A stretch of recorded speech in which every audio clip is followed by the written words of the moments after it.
Howdy.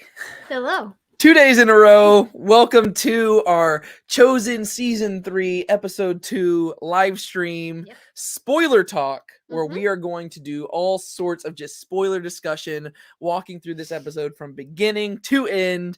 My name is David. And my name is Brienne. And this is Now Let's Be Honest. I hope that y'all are excited to be with us today. We do already have some people commenting in the chat, so I just want to say hello to all of y'all. And we're not going to waste any time getting into this. Hopefully. It depends. We'll see. Hey, I'm the first person to comment this video. Yes, you are. You're the first person. There you go. And we have the second person to comment. Yes, you're right. I'm just going to have everybody go through. Waiting not so patiently. Well, Nancy, guess what? Your wait is over. We are here. Hello, Tawana. Great to have you here with us. Good evening. Good evening. Hello. Hello. Shalom. Speaking of that, did we talk about that in the video yesterday? How the word shalom just shows up more in these two episodes than like anywhere else so far. Yeah. Shalom, David. And who is she? Is she your girlfriend? Like her name? Yes, this is my girlfriend. This is Brienne.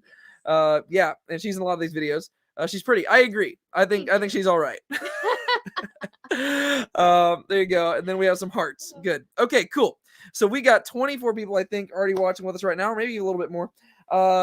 I'm excited to talk about this episode. Brienne, real quick. I didn't tell you I was going to ask this question, but just as we're waiting for people to kind of hop in here, before we get into the actual spoiler discussion, if you were to take the two episodes that we've seen so far and choose which one you like better, which one do you think it would be? Second episode. This one? Yes. Okay, cool. Well, I actually would agree with you there, and that's why I asked, because I'm really excited to talk about this episode because I like this one even more than the first episode, which I already thought the first episode was really good. Yeah, no, I did too. Yeah, and that's good. But there's two scenes specifically in the second episode that put it on top of first episode for me. At least. Really, the back half of this episode. Yeah. Like, honestly, if I'm looking at both episodes, I think that the first half of the first episode was my favorite part, and then the back half of the second episode is my favorite. Okay. And really both of them do kind of feel that way, where they're almost split in half, like the story wise, to where it almost feels like four small episodes pushed together in a way to me.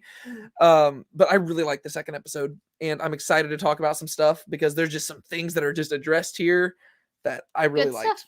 And I'm excited. Stuff too. Yes, it's our first biblical account other than Sermon on the Mount. Yeah, and the biblical stuff that they adapted, I was curious to see how they would adapt it. Yeah. And they did it better. Like, this is actually one of the few places where I could say that they have actually adapted it better than how I typically pictured it in my mind. Nice. Which is cool, because usually that's the one difficult thing I have whenever it comes to watching The Chosen, because naturally I picture stuff in my mind whenever I'm reading things. And I like, as a Bible teacher, I like teaching people narrative and using my imagination to help explain stuff. So I kind of picture things the way that they do. And so there's sometimes I'm watching the show and I'm kind of like, I pictured it differently. So I was like, because you have a very naturally like cinematic mindset almost, where you can picture stuff really easily. So. Whereas this is probably the first time in the show so far where I'm actually like, I actually prefer how they portrayed it versus how I've always pictured it in my head. Nice.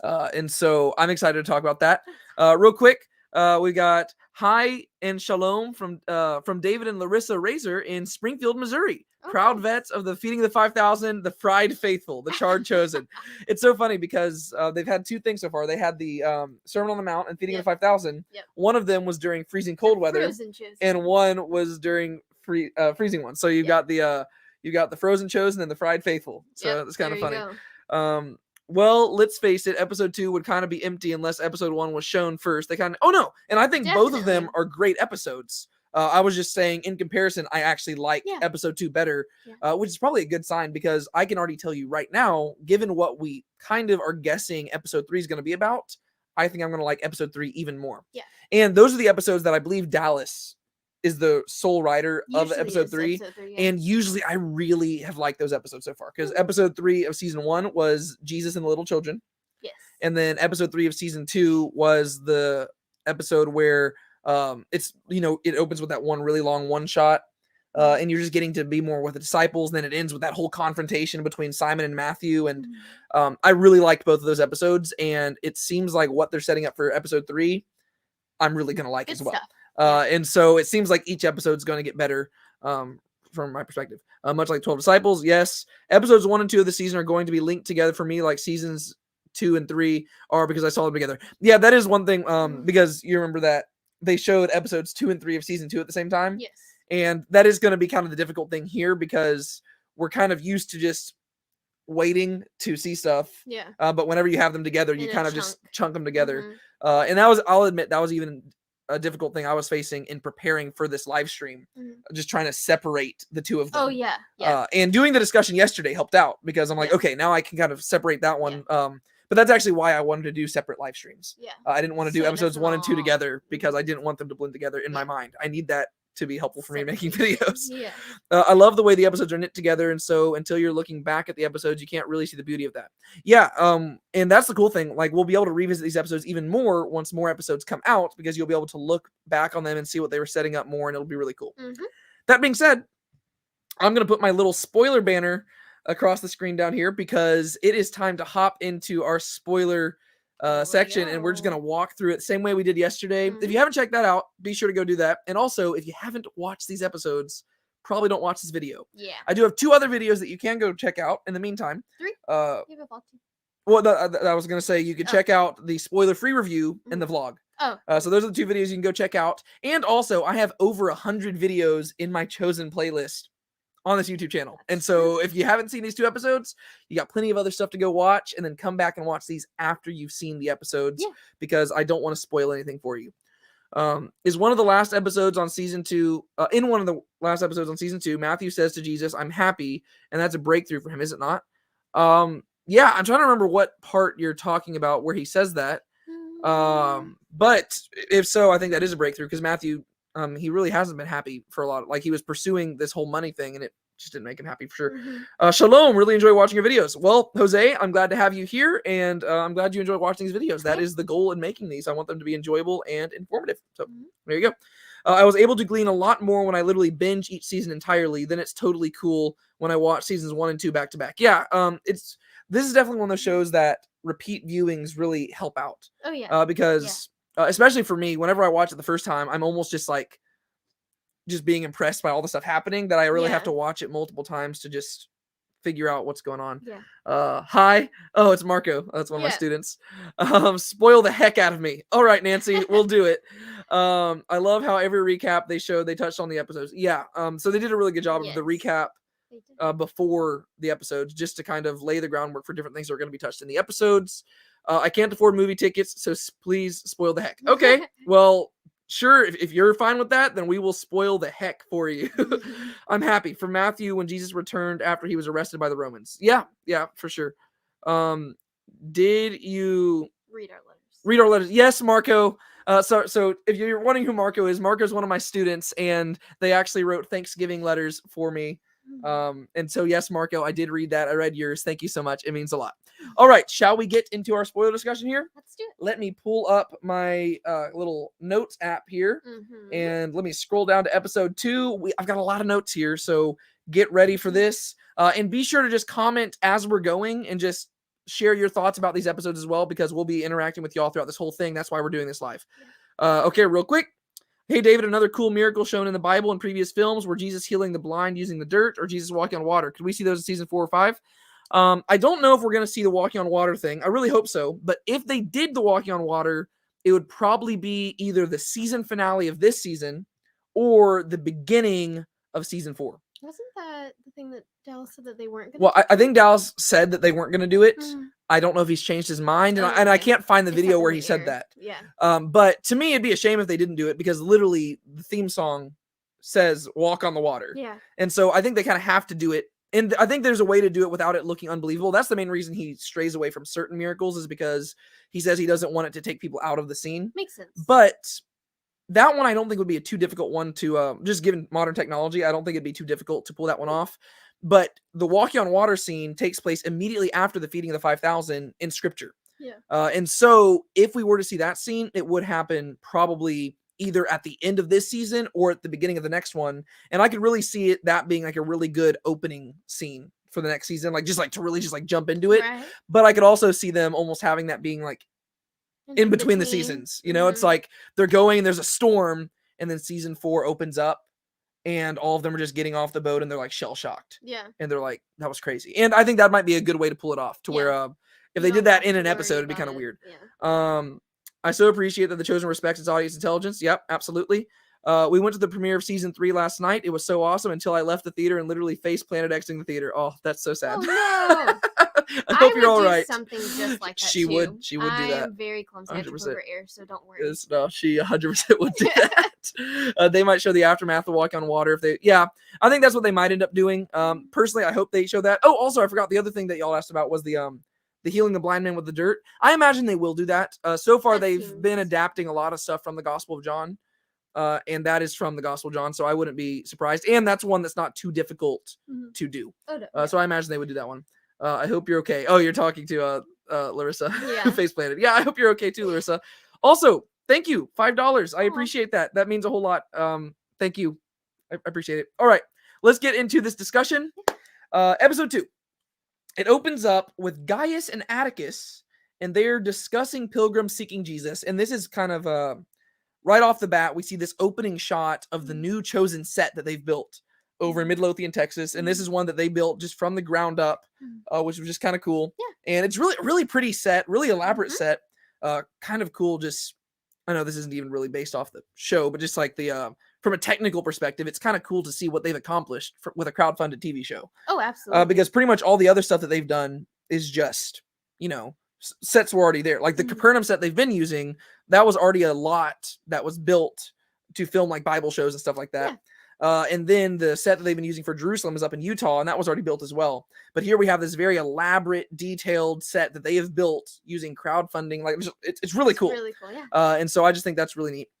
And so we have Gaius and Atticus who are up there, and they're talking about pilgrims seeking Jesus, because now we have this thing, which I believe that they've been calling it, what were they calling it? The Shantytown. That's what they're calling it. And I believe Chris Durbin told me that on set they called it Tent City.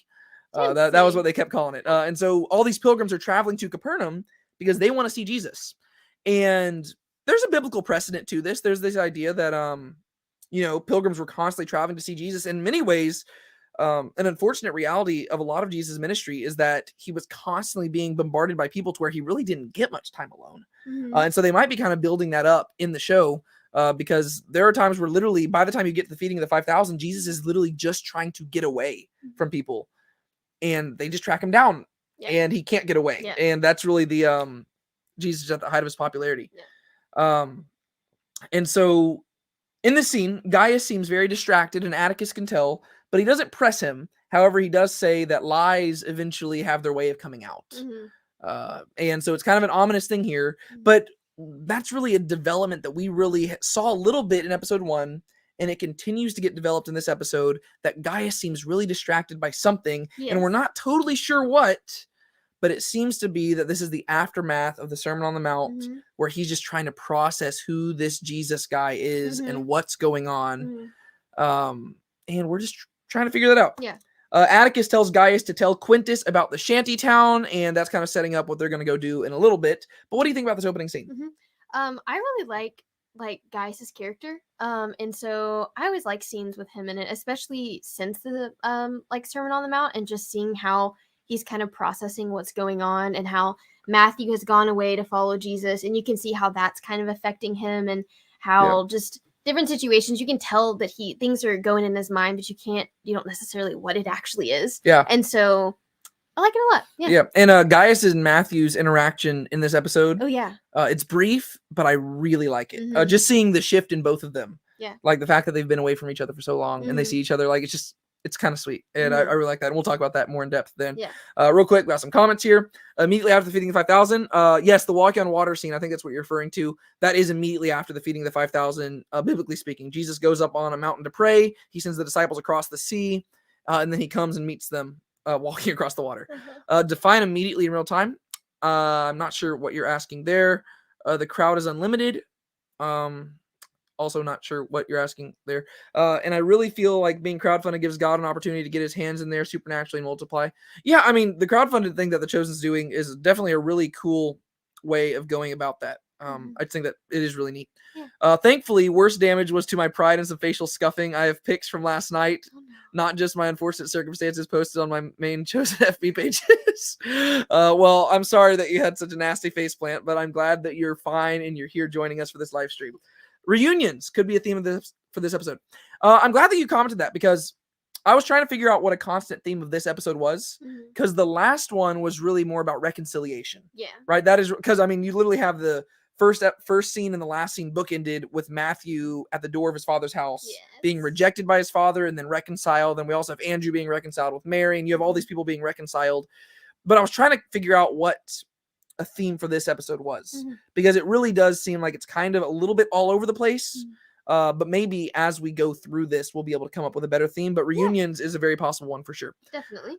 Okay, so we have that opening scene, and then we move on, and here we have Simon the Zealot and Nathanael walking through Tent City, right? They're walking through the shanty town. They're looking around, and it's kind of interesting that these are the two guys walking with each other. Mhm. But they're having a little bit dialogue back and forth, and once again, you see Simon the Zealot always on edge, and he's always thinking practically about how to keep Jesus safe, as a zealot would. Yes. And he sees these people burning fire, and he says, "Oh, well, you're not allowed to have a fire burning within 9 cubits of a tent," which is what? Yeah. 9 cubits, that's like 13 and a half feet. Mhm. So it's Pretty good far. luck, because Yeah. all these tents are really packed. Yeah. And so he goes up and he's like, "Hey, you can't have them that close." And Nathaniel's like, "Okay, I don't think that's a smart idea to get on to them about that, but we'll see how that goes." Yeah. Simon Z confronts them, and the people are like, "Oh, who are you trying to protect? Jesus? Are you one of the disciples?" And like basically, All these people start coming. yes, Yeah. they start gathering Like, it's around, huge deal. and Nathaniel's like, how did that go for you?" And so Nathaniel's pretty smug about that. And the one thing that stuck out to me from this scene, I don't know if you caught it at the time, but one of the guys, one of the pilgrims who had traveled there, he says, "Why didn't he speak of overthrowing Rome?" I did hear that. That was because they're all asking questions to the disciples, because obviously they expect them to have answers. But that was just interesting to me, that was one thing that they asked, because that is probably a question that a lot of people would ask if they're expecting him to be the Messiah. Exactly. Right? They're like, "Hey, this guy is like, the word around town is that people think this guy's the Messiah, yet he didn't mention anything about overthrowing Rome in his sermon. Right. What's up with that?" Yeah. And I think we just see the groundworks being laid there, because biblically speaking, Jesus was misunderstood for a lot of different reasons. And one of the predominant reasons is that people expected him to overthrow Rome, and he was not really concerned with doing that. Yeah. And so they're laying the groundwork for that, because this season is all about Jesus's popularity, right? We saw the rise in popularity in season 2, and now here we see him at his popularity. And I imagine, like, starting in the next episode and going forward, we're going to start seeing the rejection popping up. And that's really the sad thing. Whenever you just read the Gospels, like the big picture of the Gospels, it's really a sad story, because Jesus is just getting rejected left and right and left and right. And it really is just kind of sad to see. We kind of neglect that part, but Jesus was a man of sorrows, acquainted with grief. He came to his own people, and they just rejected him constantly. Yes, isn't it strange that he cares so much about Matthew? That Jesus cares so much about Matthew? Oh no, for Gaius. I don't think it's that strange, because I think that they kind of formed a little bit of a bond. They have a history. Yeah. A relationship together. Sandy just walked in the door from seeing the episode. She's wrecked. Yes, absolutely. There's a lot of emotionally wrecking things in there. I wonder if Gaius would be that soldier that by Jesus' cross, when a Roman soldier actually missed Jesus, the Son of God. I think that what they're setting up Gaius to be is he's going to be the centurion who has faith in Jesus whenever his servant needs to be healed. And I think we're going to see that in this season. But it's possible that he's that one. But I think that they might have those be two separate people. Yeah. Some people said it might be Atticus, which I think would be kind of cool. I loved your vids from your hotel room after the premiere. Thank you. Yeah, that was kind of fun. I just did an impromptu YouTube video there. I concur. Thanks, David, for still doing the video, even though you're super tired. Yeah, I'm constantly always just tired. So there you go. Let's see. Man, I'm having a tough time keeping up with all these comments. Hey, David, after watching the trailer of season 3, I've noticed that the cinematography and details look so crisp, like an improvement over the first 2 seasons. I heard character development is a big part. Yes, the cinematography has, like, each season they've stepped up. Yes. You can tell that they're perfecting their craft, and really just, now that they've established themselves, they're kind of being bolder, and they're willing to take different risks and stuff. And I think that's a plus in every possible way. We really love your sincere joy in being there and experience. Yes, thank you. I like being joyful. Okay, and so that whole scene ends, and right before we cut to the credits, Simon Z and Nathanael walk off, and we see another zealot watching. Yeah. And the main reason we know that he's a zealot is because it pans down, and you see a Sika dagger there. Yep. And one thing that they've done in the show is that they've kind of blended the zealots and another group of Jews called the Sicarii. And really, historically speaking, we don't have any evidence for the Zealots and the Sicarii being around at this time period. Whenever it talks about Simon the Zealot in the Bible, it seems like he might have just been a zealous person, maybe not necessarily associated with that particular group, but we don't fully know. But we do have evidence for the Zealots and stuff showing up later on in Jewish history about a few decades after Christ. I really feel that Gaius is leading towards conversation, or maybe conversions, maybe what you're going for there. Everything about these new episodes is next level. I agree. Yeah, I think that they are stepping up their game, which is really exciting to see. So we get the opening credits, and then we cut to a really powerful scene between Matthew and his parents, and this is immediately picking up after what we closed off with in the last episode. What did you think about the scene between Matthew and his dad and his mom? This is one of the scenes that made this episode my favorite out of the two. And I would say out of both episodes, I would say that this one or the scene like towards the end of this episode, those two are like top two scenes. Like this might be my favorite scene from both episodes. I really like it. So and I think the scene at the end of this episode, I think we're probably thinking the same one, and we'll get there later. But that one is 100% my favorite scene. I don't want to say of the whole show because that's probably just me speaking out of excitement of new stuff. But it's my favorite scene of what we've seen in these two episodes for sure. But this one's also a really, really good one. And it's really refreshing just to see Matthew being happy, right? And they're put in an awkward scenario, and there's some little humor littered throughout there. But it's cool just seeing him interact with his parents and actually have like a it's like a breakthrough moment for him. Because a lot of Matthew's scenes are like very emotionally heavy. And this one's an emotionally heavy scene, but in a much more positive manner. Right. And so I've got a literally in-depth breakdown of just what happens here. And even then I was just taking like quick notes as I was watching this. So first off, we just have Ema, like his mother. So Ema is just the Hebrew word for mother. She's concerned about Matthew like a mother would be. And she makes various comments throughout this. She's concerned about his weight. Right? She's like, you need to eat. And he's like, well, I was eating too much before. And she's like, no, you weren't. And it's like just classic motherly stuff. And then she says how she likes his beard because he's grown out his beard.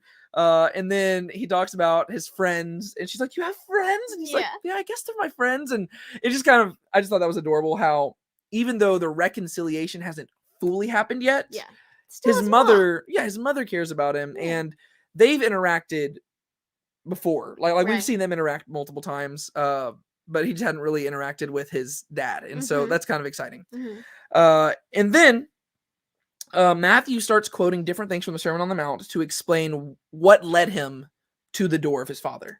Right? And the first thing he mentions is that how whenever Jesus taught them to pray, he says, forgive us our debts as we forgive those as have sinned against us, right? So we forgive our debtors.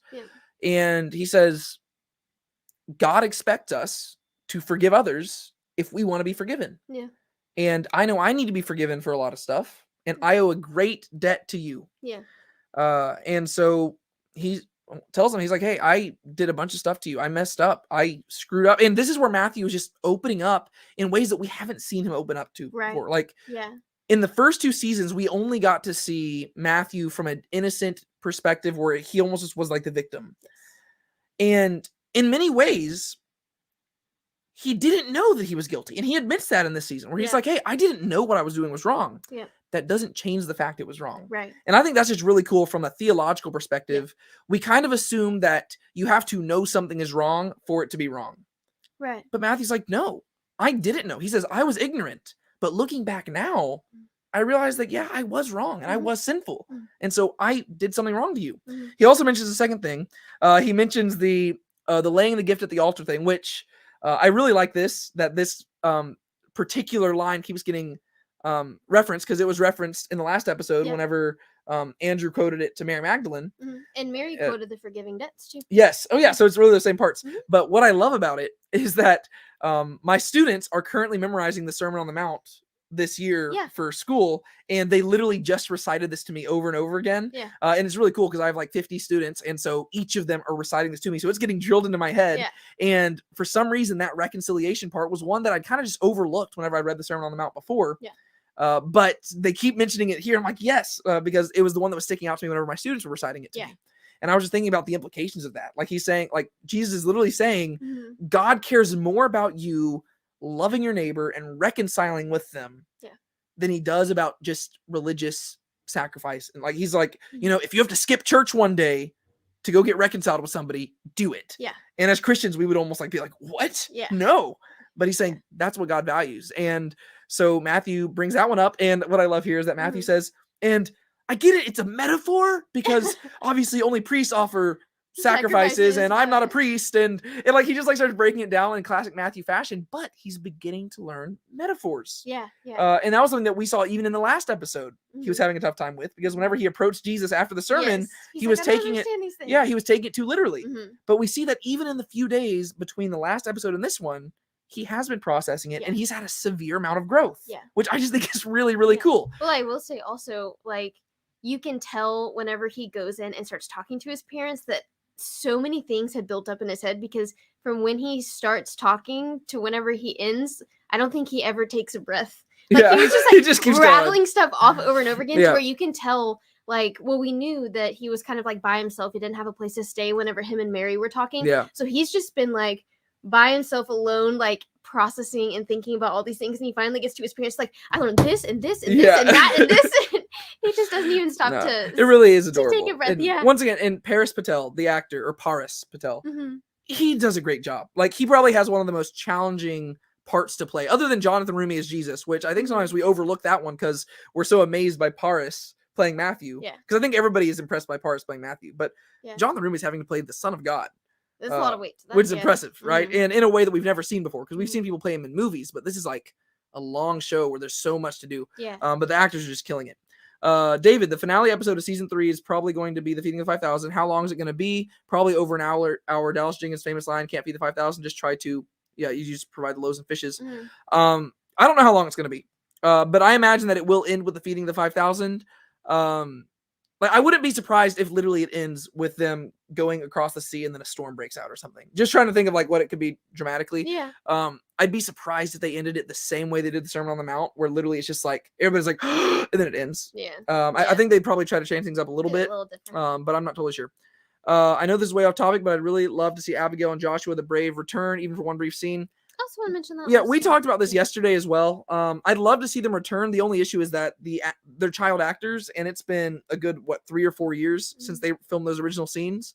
I actually followed them on social media, and they've just gotten a lot older. And so I think they would love to return. It's just a matter of they would almost have to play different parts or something. It's actually funny. Joshua the Brave. If you ever been to Cinemark, I don't know if you ever noticed this, but in their like little opening thing, whenever like they're like trying to get you to buy popcorn and stuff. The guy who plays Joshua the Brave, he's in like the opening thing at Cinemark. I was like, oh, I get it. That's funny. Prayers for all those in Ukraine. Yeah. David mentioned before Abigail ain't coming back. Oh yeah, this is the same thing that I talked about yesterday. Love that Matthew finally set down his handkerchief. Yes, we're gonna talk about that in a second. I loved that. And then we got thanks talking about the Ukraine thing. I understand the acting factor, but I'd still love to see that. Yeah. Jewish people have such an interesting, awesome history. Like, seriously, they're everywhere in the world. Yeah, Jewish history is actually really remarkable. Okay, so moving on in the same scene, we have Matthew trying to explain his problems and how he was ignorant about certain things. And Alfie's response, it says, you wanted to be better. And then Ema, Elisheva, she cuts in and says, Alpheus. But then I love that Matthew cuts off his mom and says, no, you're right.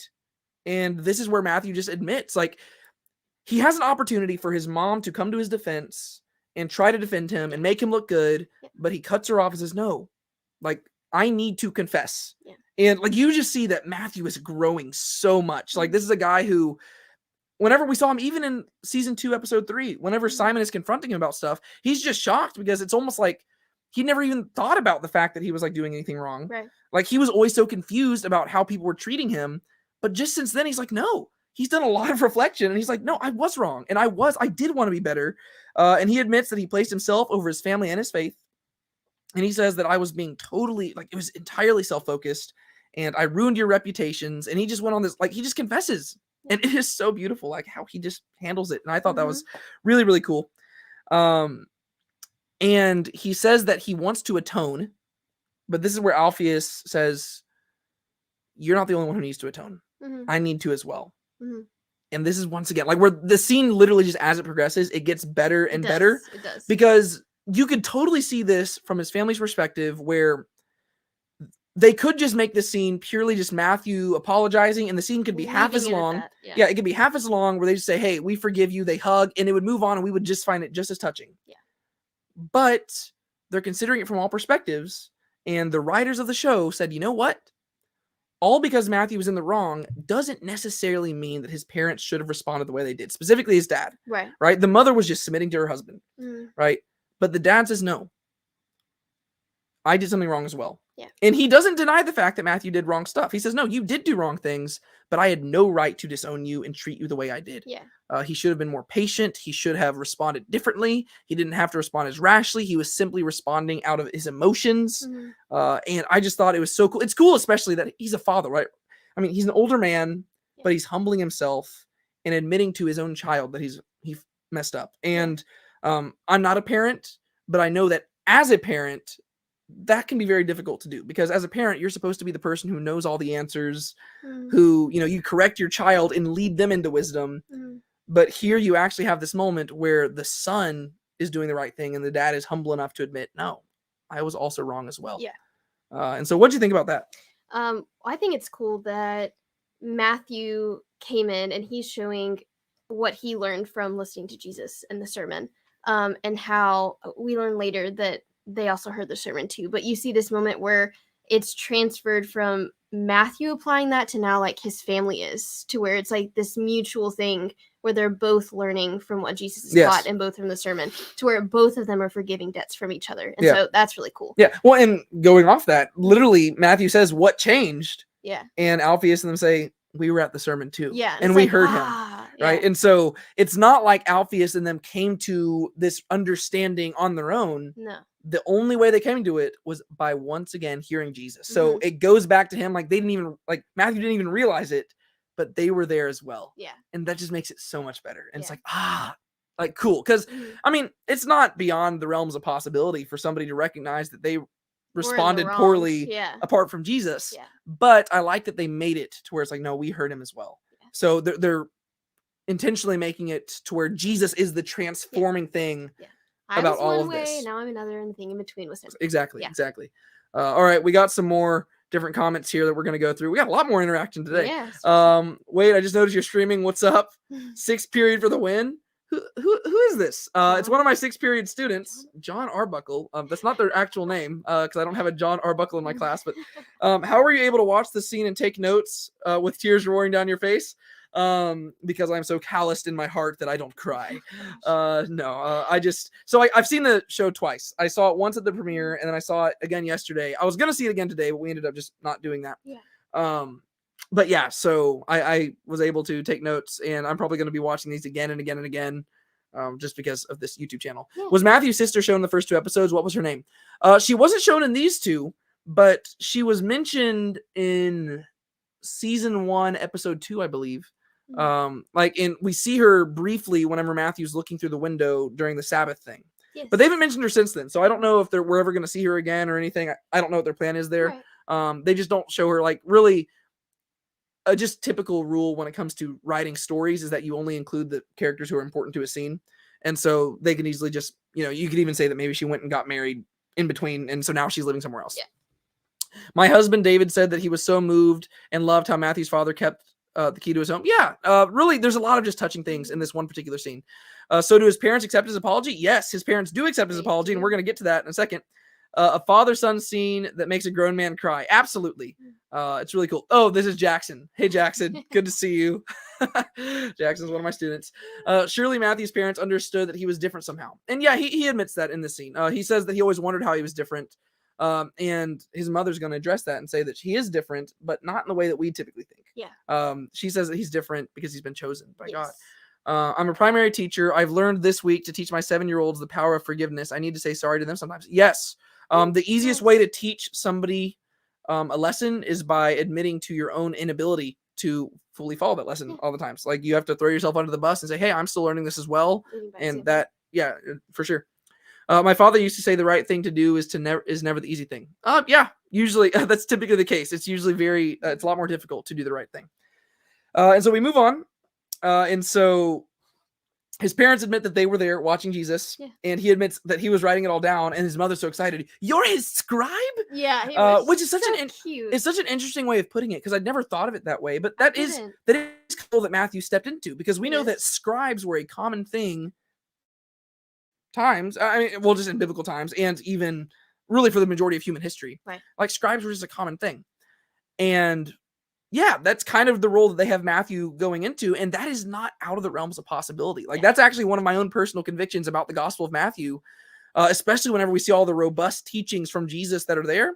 It seems like a lot of it probably did come from Matthew being an apostle and a tax collector who was educated enough to write in shorthand and being able to do that. And so he is kind of functioning as a scribe, which I thought was cool. I just liked how excited she was about it.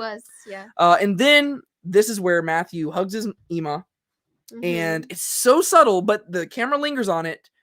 He sets the handkerchief down. Yes. That was my favorite part. Yes. This is my favorite part. Like it's something where that's good storytelling. Yeah, it is. To where we just know how significant that handkerchief is to Matthew. Yeah. Because literally when we're introduced to him in the first episode of the first season, he's getting ready in his house, and he won't even grab food without the handkerchief in his hand. Right. And he's like, because we know that he's like, just like the different, like he's got like what, Asperger's or something like that. Like just the different tendencies he has. Like that's one of the things. He's very cleanly. Yeah. But right here, he has the handkerchief in his hand, but something makes him put it down. Yeah. Because he seems to recognize that there's something significant about that connection with him and his mother, and hugging her without the handkerchief is in some, like, 'cause really, it's not like she would have ever known. Right? It's not like she would have ever known if the handkerchief was back there. You know, like she can't feel that through the clothing. Yeah. But for him, you know, that was a significant moment. Yeah. He sets it down because it shows the growth. Yeah. Right?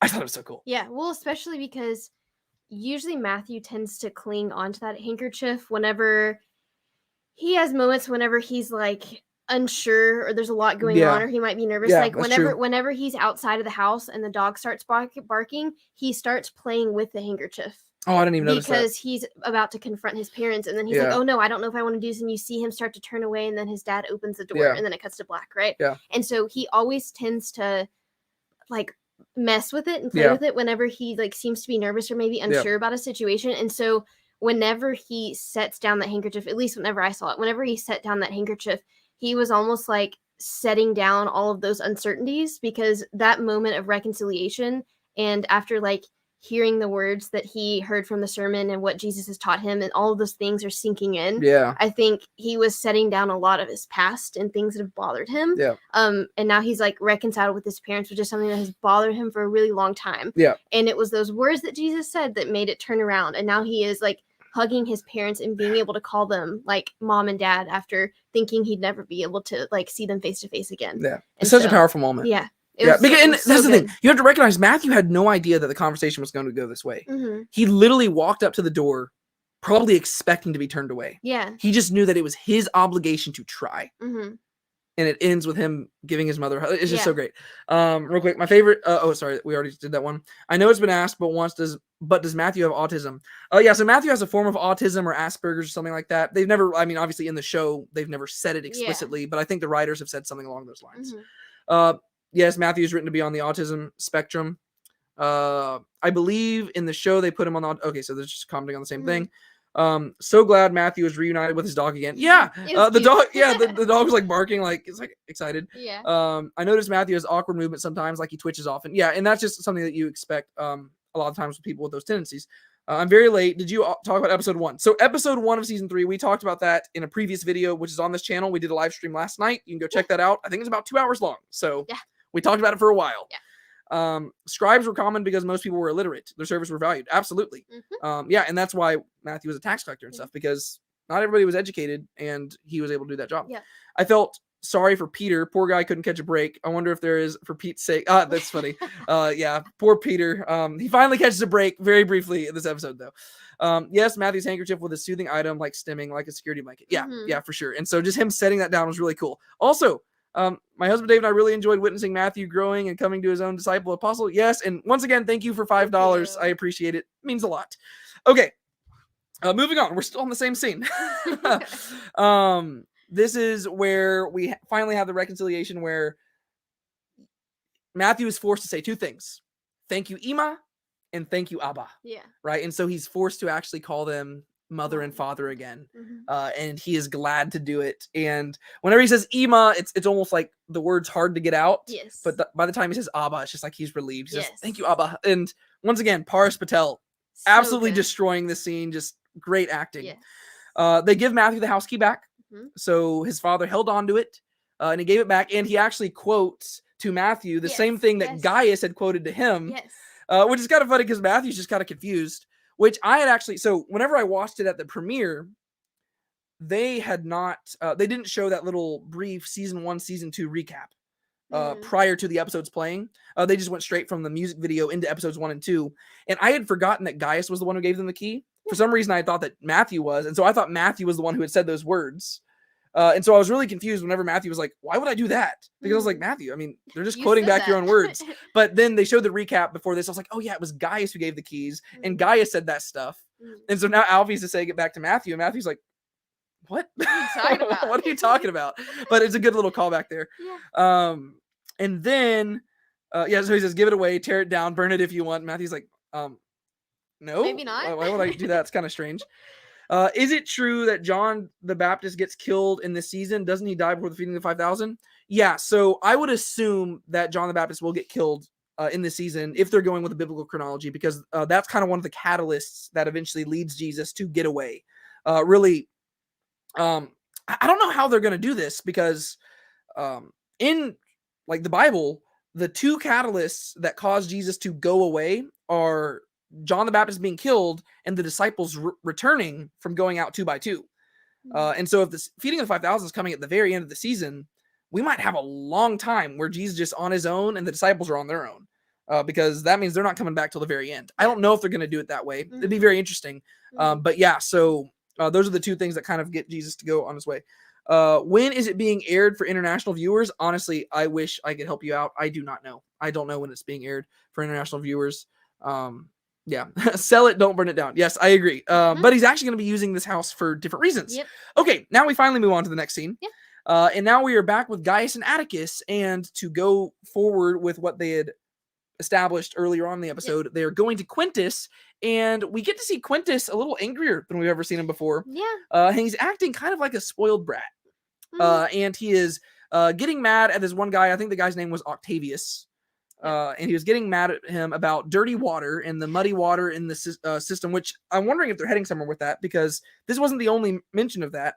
Later on, whenever Simon Z is going through the city and he is getting water from the well, it's also muddy. Yes. So I'm wondering what they're setting up there, if anything, or if it's just like a plot point in the background. But usually you only do stuff like that if it's going to be paid off somewhere in the future. Yeah. But I can't think of like a miracle or anything that revolves around that. Yeah.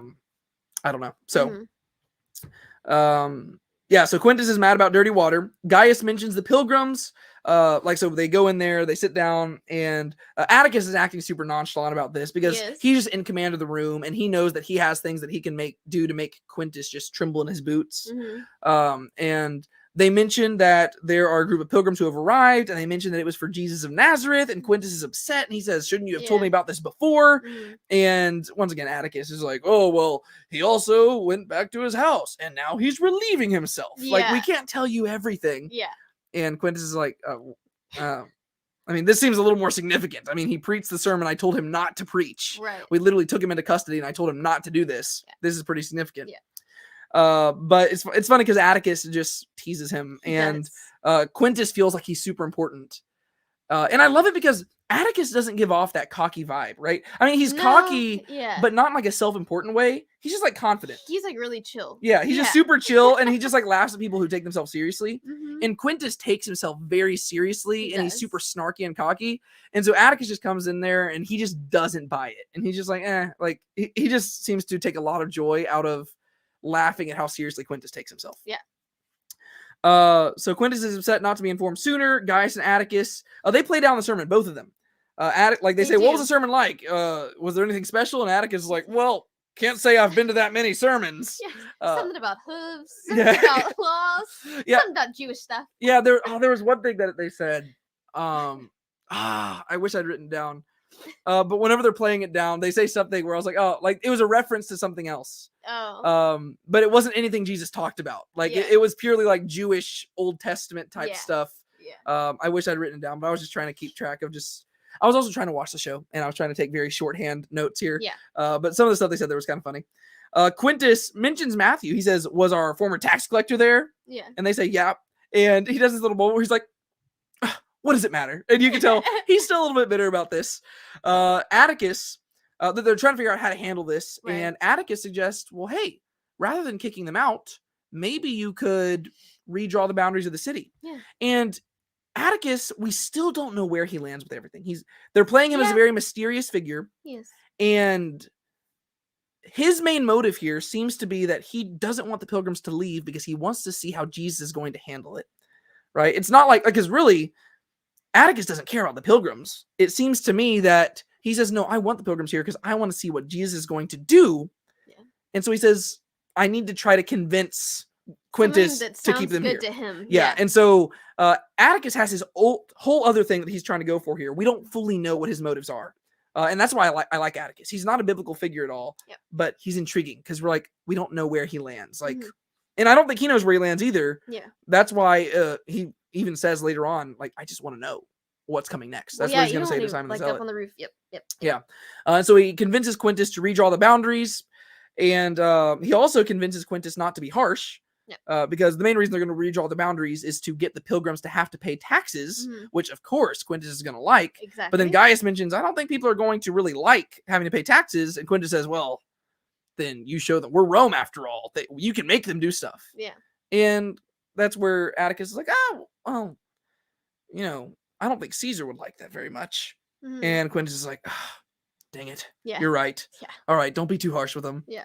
So Atticus, you can see that he's got something planned, but we don't know what. And to me, it seems like he's just trying to give Jesus opportunities to do more things. Yeah, he knows how to work almost like both sides. Yeah, to where it's like he doesn't have a specific end goal in mind. He's just trying to present opportunities for Jesus to do stuff so that he can figure out where he lands. Right. And we have to remember that Gaius is also just going through his whole other thing where he's trying to figure out stuff as well. Right. And then Atticus, after Gaius gets up and leaves, Atticus stays sitting there, just as a power move, because Quintus has already dismissed them, but Atticus is like, I don't have to leave yet. He's still sitting there, and Atticus mentions visiting Pilate, making Quintus nervous. He says, I've got to go down to Jerusalem to visit Pilate. And you can see Quintus just getting nervous. He's like, oh, I hope you have a great trip. And he's like, oh, yes, I've got plenty to tell him. And you know that he's purely saying this just to spite Quintus. It's really, really great. Of course. All right, let's see what comments we got here. Oh, we've got a lot. Yikes. Where's the last place? Starting at hello. This one right there. Oh, hello, Melissa. Hi. It's good to see you. Glad you could join us tonight. Like and share this video. They're doing an awesome job. Thank you, Jim. Aww. I appreciate that. Yes, please like and share this video. It means a lot to us. Live stream for the 20th of The Chosen. More info. I think that'll be released then. Oh, yes, they do have a live stream tomorrow. They said that they're going to talk about like the future of the show and everything. Unfortunately, I lead a discipleship group tomorrow night. I won't be able to watch that. But if there's anything super significant, I'll probably cover it on this channel. Later, Simon Z draws icky water. Yeah. I'll be interested to see what they do with that whole plot point there. Wait, could the girl get sick because of the dirty water and die? That could be something. Yeah, that's actually, now that you bring that up, that is a very strong possibility because Jairus has mentioned his 12-year-old daughter, but he hasn't mentioned her being sick. Yeah. But actually, they could set up the groundwork where that could be the reason why Gaius's servant gets sick and why the girl gets sick. That could be. So you could actually use that. Very smart. I would not be surprised if that's exactly what they're doing there. I had not thought of that, but Melissa, I think that you were onto something right there. Absolutely. I think he put the handkerchief down because he replaced it with Jesus. Yes. Jesus is now his security blanket. Very good. He's clinging to Jesus now. Atticus loves to be the caucus under Quintus' butt. the cactus under Quintus' butt. Yet Atticus respects Quintus. That is a very funny way of putting that. Yes. It's like they're both protecting Jesus because they heard the truth. Yeah, I think that Gaius is protecting Jesus because he's trying to figure things out. And they're both trying to figure things out, but in a totally different way. And that's why I love the dynamic there. Because once again, we talked about this yesterday. Gaius is just more contemplative. Whereas Atticus is more like deflecting. He pushes buttons a little bit more. Yeah, he's pushing buttons, but he's also deflecting because I don't think he wants people to know how much he's Right. thinking. Yeah. Yeah. Like I said, the Chosen treats its audience as intelligent. We're picking up on the bad water and mention. Yeah, no, it doesn't explicitly say they don't have. Oh, if you don't treat this water, we're gonna have some 12-year-old girl out there who gets sick. Like they don't do that. It's not in your face. No, but I would not be surprised if that's what they do. Storytelling. Yeah. Quintus is such a sympathetic villain. I know he's supposed to be a bad guy, but I feel like there is something redemptive about him. He's a really fun character. I mean, he eats up the screen every time he's on there. I really do like Quintus a lot. Atticus really wants to know what's next. I agree. Mm-hmm. I know this might sound like an explicit question, but I heard a theory coming from the Snipe Life that there's a scene in season 3 where Simon and Eden have sex. Will the show have a sex scene be bad? No, they're not going to show that. So the Snipe Life, they're my friends. Their thumbnail was a little bit clickbaity on that one particular thing. I believe that the scene that the sex scene thing, we actually get that in this episode. Right? I think that's as far as they're going to go with this. It is purely them like getting romantic, and then it cuts away, and then we see them again afterwards, just like laying down looking at a fireplace. Yeah. Nothing explicit. We're not going to get a sex scene in the show. Yeah. If so, I think that'd be probably highly problematic. Yeah. Yeah. There you go. I'm about to go talk to your boss. Yeah, talking about him talking to Pilot. Mm-hmm. First name drop of Pilot. Yeah, I guess is this the first name drop of Pilot? I feel like we might have had it mentioned. 2 episodes. Yeah, I feel like we might have had it mentioned at least once, maybe even in season 1. I feel like in another season there has been. Yeah. Atticus mentioned he's going to see Pilot. Yes, he did. I like when Atticus teases Quintus about being lazy. Oh, yeah, because he's like, what was it? I got something surprising for you. Something. Oh, what? You're doing work? Or no? I forget exactly what he says, but yes, he does teach him about being lazy. Atticus respects Gaius, not Quintus. Yeah, no, I think that it's kind of funny. Gaius is lesser on the totem pole, but I think Atticus respects him more. I agree. What are the titles of episodes 1 and 2? I honestly do not know. I was trying to figure that out. I have no idea. They'll probably reveal that eventually.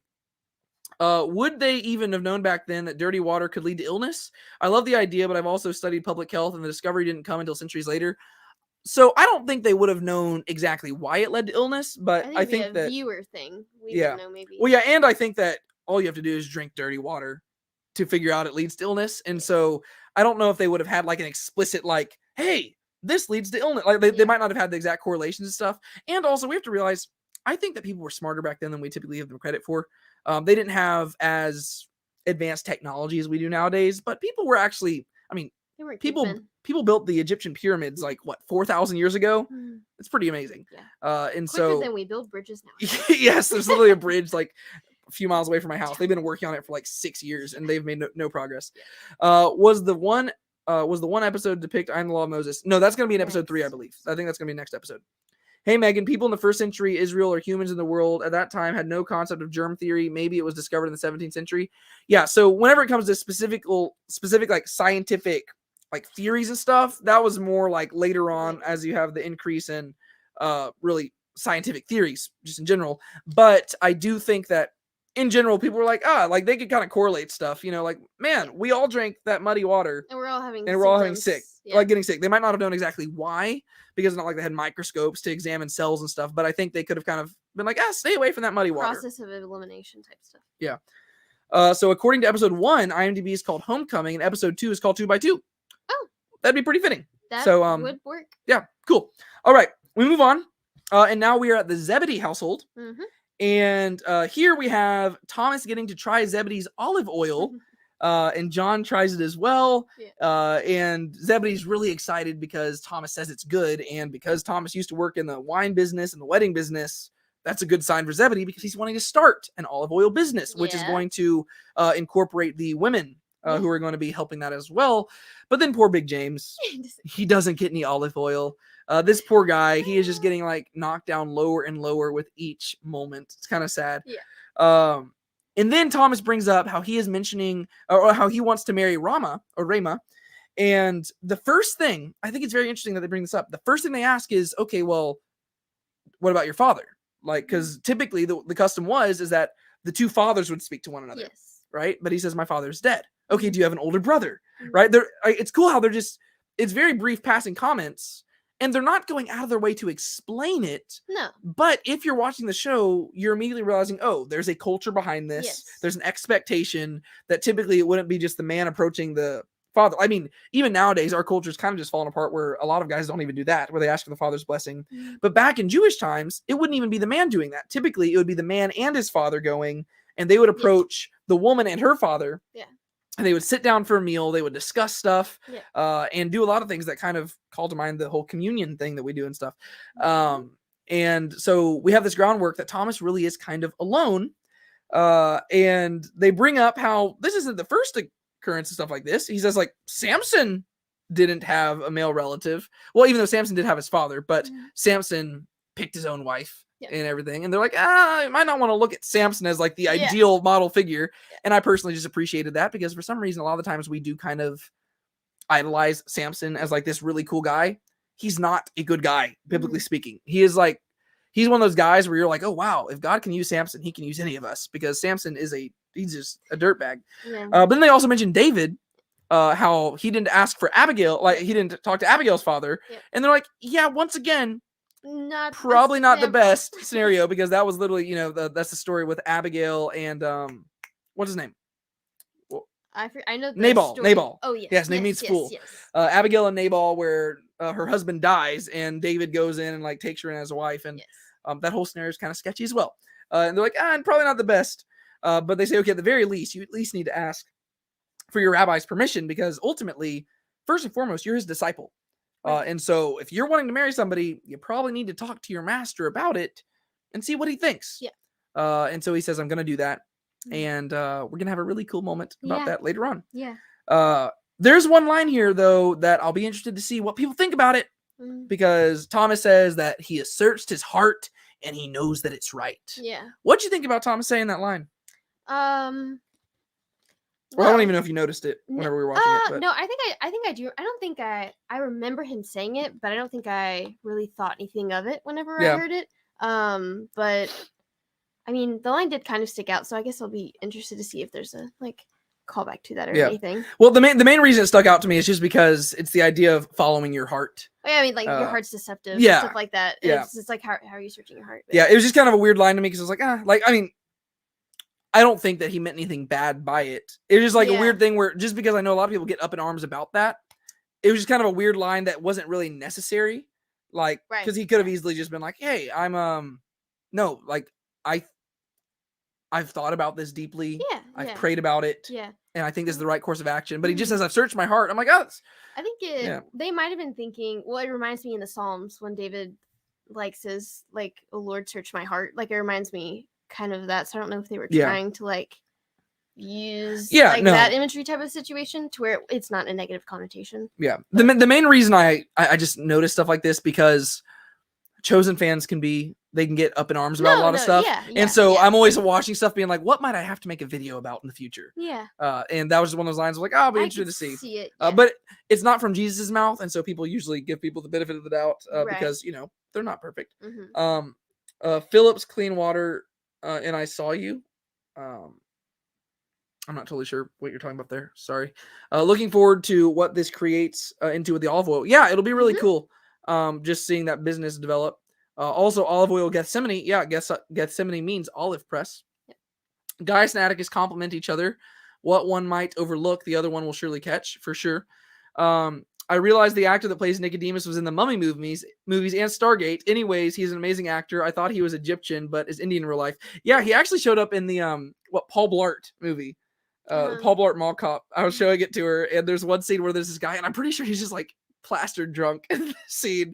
He's like at a bar or something. And I was like, is that Nicodemus? It's really funny. Just because he's totally different type of character, but he's an actor. Wasn't Andrew up on the roof with the pillow over his head or something? Oh, we're gonna talk. That's Nathanael. And why does everyone love olive oil? Like, seriously, olive oil is a bit more expensive in stores. Yeah, it was even more expensive back then. Shalom, shalom, my beloved brethren. Shalom, shalom. Philip said, never know when you can sleep or have clean water. Be thankful for. Oh, yes. That was whenever they first met each other, right? I think in season 2, whenever they met each other. Mm-hmm. Okay. So we move on. And now we have the next scene. And I just put Simon and Eden ... rar. Because this is the chosen sex scene, which is not a sex scene. It's just, is the closest thing you get to a sex scene in The Chosen. It's just kind of a sweet moment. You know, Yeah. Eden's over here kneading bread, Mhm. and then Simon creeps up behind her, and she says, "Are you going to be here the entire time?" And he says, "Yes." And whenever I saw this the first time at the premiere, people like would just react to different stuff, and so sometimes you couldn't hear everything. So I missed it the first time, but watching it this time, I noticed it to where Eden says, "Good." And I Mhm. thought that was so sweet. It was like, really sweet. because he's just like, she's just kneading bread. And then he says, "Yeah, I'm going to be here." And you know what's on his mind, but she just says, "Good. Like, I like having you here." And like, just like arms wrapped around. I was like, "Oh, that was so sweet." It Like, was it's just really like, sweet. oh, like Yeah. I totally missed that the first time. And it's like, that just made me happy. It was really cute. And then of course, while they're doing this, you hear people bickering, and this is the scene that we'd actually seen Yes. prior. Like, this is a scene that One they of had the released released before. ones. This is the scene that the Snipes had covered, and they put sex scene in The Chosen. Yes. It was that scene. And we hear Simon Z and Nathanael arguing over a pillow in the background. Yes. And just Simon yells at them and says, "If you want food, you better shut up." Yeah. And they say, "Okay, we shut up." Sorry. We're sorry. And Eden says, "Oh, you've trained them." And he said, "Yeah, they need to learn to study." And she says, "And you don't need to study?" And he says, "Oh, I need to study, all right. And I've got a lot to learn." Yeah, and he was like, "I thought you could help me." Yeah, I thought you could help me. Yeah. And so they walk into the other room, and you know what's going down, right? They're a married couple, and he wants to do some studying, and so they're going to go to a study session, and that's all that's going to happen. Mhm. And so it cuts away to another scene. Once again, it's a little bit more risque for a Christian show, but I don't have a problem with it. Yeah. I imagine there will be some people who don't like that. I do not have a problem with that at all because they're a married couple, right? Yeah. It's fine. Any word on when it will be released on the app? I got sick this weekend and had to cancel going to theaters. Oh, I'm sorry. I don't know when it's going to be on the app. I'm going to be honest with you. I have no idea. They I didn't say genuinely can't say. anything in the theaters. I think it review largely about that. I think it largely depends on how successful it is at theaters because they might Probably. open up more dates for people to go visit. Yeah. I don't know, but I imagine it won't be a super long time because they do want to Mhm. release the rest of the season Yeah. and everything. A lot of the instruction that God gave to the Israelites was what had to do with their physical health. For example, putting the latrine at a certain distance away from the encampment. Yeah, a lot of instructions that God gave were purely about health benefits and stuff like that. Mhm. I think we'll get more info tomorrow on the live stream. Yeah, tomorrow on the live stream, they'll Yeah. probably explain that a lot because they're talking about the future of the show, Right. which I don't even know what that means, but they'll probably talk a lot about that. Yeah. I think they'll announce when they're releasing it on the app on Sunday. There's a live stream. Yes, Mhm. absolutely. The actress that plays Eden, Laura Silver's her name, is so beautiful. Literally have a girl crush on her. Her and Mary Magdalene, Liz Tavish. I mean, girl power. Yeah, no, they're both like honestly, all the actors and actresses are very good looking people, They which are. is that's typically how you cast TV shows because people typically don't want to sit down and watch ugly people, which is unfortunate. But there's a lot of very good looking people in the show. That was funny, like Simon Z and Nathanael are kids. Yeah, and that's actually something I talked about, how whenever they released that scene before, it felt really out of place to me because you had grown adults fighting over a pillow. Yeah. And I was like, that just seemed weird. I didn't like it. Mhm. But given the increased amount of humor in season 3 so far, it made a lot more sense in context. In the context. But yes. whenever they just released that scene on its own, I was like, that's weird. Kinda Like, was weird. yeah, I didn't like it. Like, it was like, what's going on here? Yeah. But we were talking about the clean water issue when Philip mentions that you never know when you're going to have clean water, reminding us the brown water and for sure. Okay, so we move on. And now we cut to Gaius and a guy named Julius, who is another Primi. And to be fair, I don't think we've ever seen Julius before. I think this is our first time ever seeing him. I don't think so. He might have showed up in season 2 or something like that, but he wasn't prominent enough for me to remember, unfortunately. So if you're the actor watching this, I'm sorry, but I think this is the first time we've seen you. You did a very good job. But Gaius and Julius are walking through Tent City, and Gaius, you can tell he's distracted. Julius sees somebody drinking alcohol, and he says, "You're not allowed to do that out in public." Yeah. And Gaius is like, "Dude, just chill out. Like, what? You want him to go in his tent, drink alcohol, and come back out here? What difference is? Yeah, it's not gonna make a difference." And you can see that once again, even in the way that he's responding here, Gaius is processing things, and it's almost like he's gotten to that point where he's just like disgusted with their way of life, to where he's just like, we get so focused on the wrong things. Like back in season 1, you could see him doing this exact same thing. Yes, exactly. But now he's like, does that even matter? Yeah. Like, there's so much more significant things. There's this preacher over here who's preaching stuff that's mind-shattering and mind-blowing, and you're worried about somebody like drinking alcohol here versus in a tent. He's like, get over it. People that aren't even living in the city boundaries yet, because they haven't even redrawn them. Yeah, and so he eventually excuses himself. He says, "You know what? I need to be devoting my time being somewhere else. I need to go there." Yeah. And this is like my little theory here. I think that I wouldn't be surprised if this is tied into his servant being sick. To where going to see him. Because I think that there's probably something more going on here than just the sermon. And I wouldn't be surprised if he keeps escaping and he's thinking like because his servant is like dying or something like that. Yeah. And I think he's maybe thinking like he's trying to decide if he should approach Jesus or something. Well, yeah, maybe it's making him more reflective because he's losing things that are important to him or losing things that are close to him, and so he's like, maybe there are things that are more important, and maybe just this Jesus dude, like maybe he is onto something. And so both of those things combined might be making him more reflective and kind of retreating away from different things. Yeah, and the main reason I say that, why I think that it kind of ties in, is because if you just introduce the servant randomly and he's sick, it's like, oh, okay. But it seems like at some point I wouldn't be surprised if they cut away to him leaving and he visits the servant and you're like, oh, I see. That's what he's been distracted by this whole time. Yes. And then he finally humbles himself and goes and approaches Jesus and says, I need help. Yes. And so I think that's kind of what they're building up to. So I don't know. Let me go through these comments real quick. Man, we're getting a lot more interaction. I love all the interaction in the live chat. This is great. You had mentioned yesterday that there seemed to be more humor, but I wonder if it's the familiarity that we now have with the characters and it's just our perspective that makes it seem so. Well, I think that there is just quite literally more humor in the show. But I think that it is our familiarity with the characters that allows them to put more humor in it. Right. If that makes sense.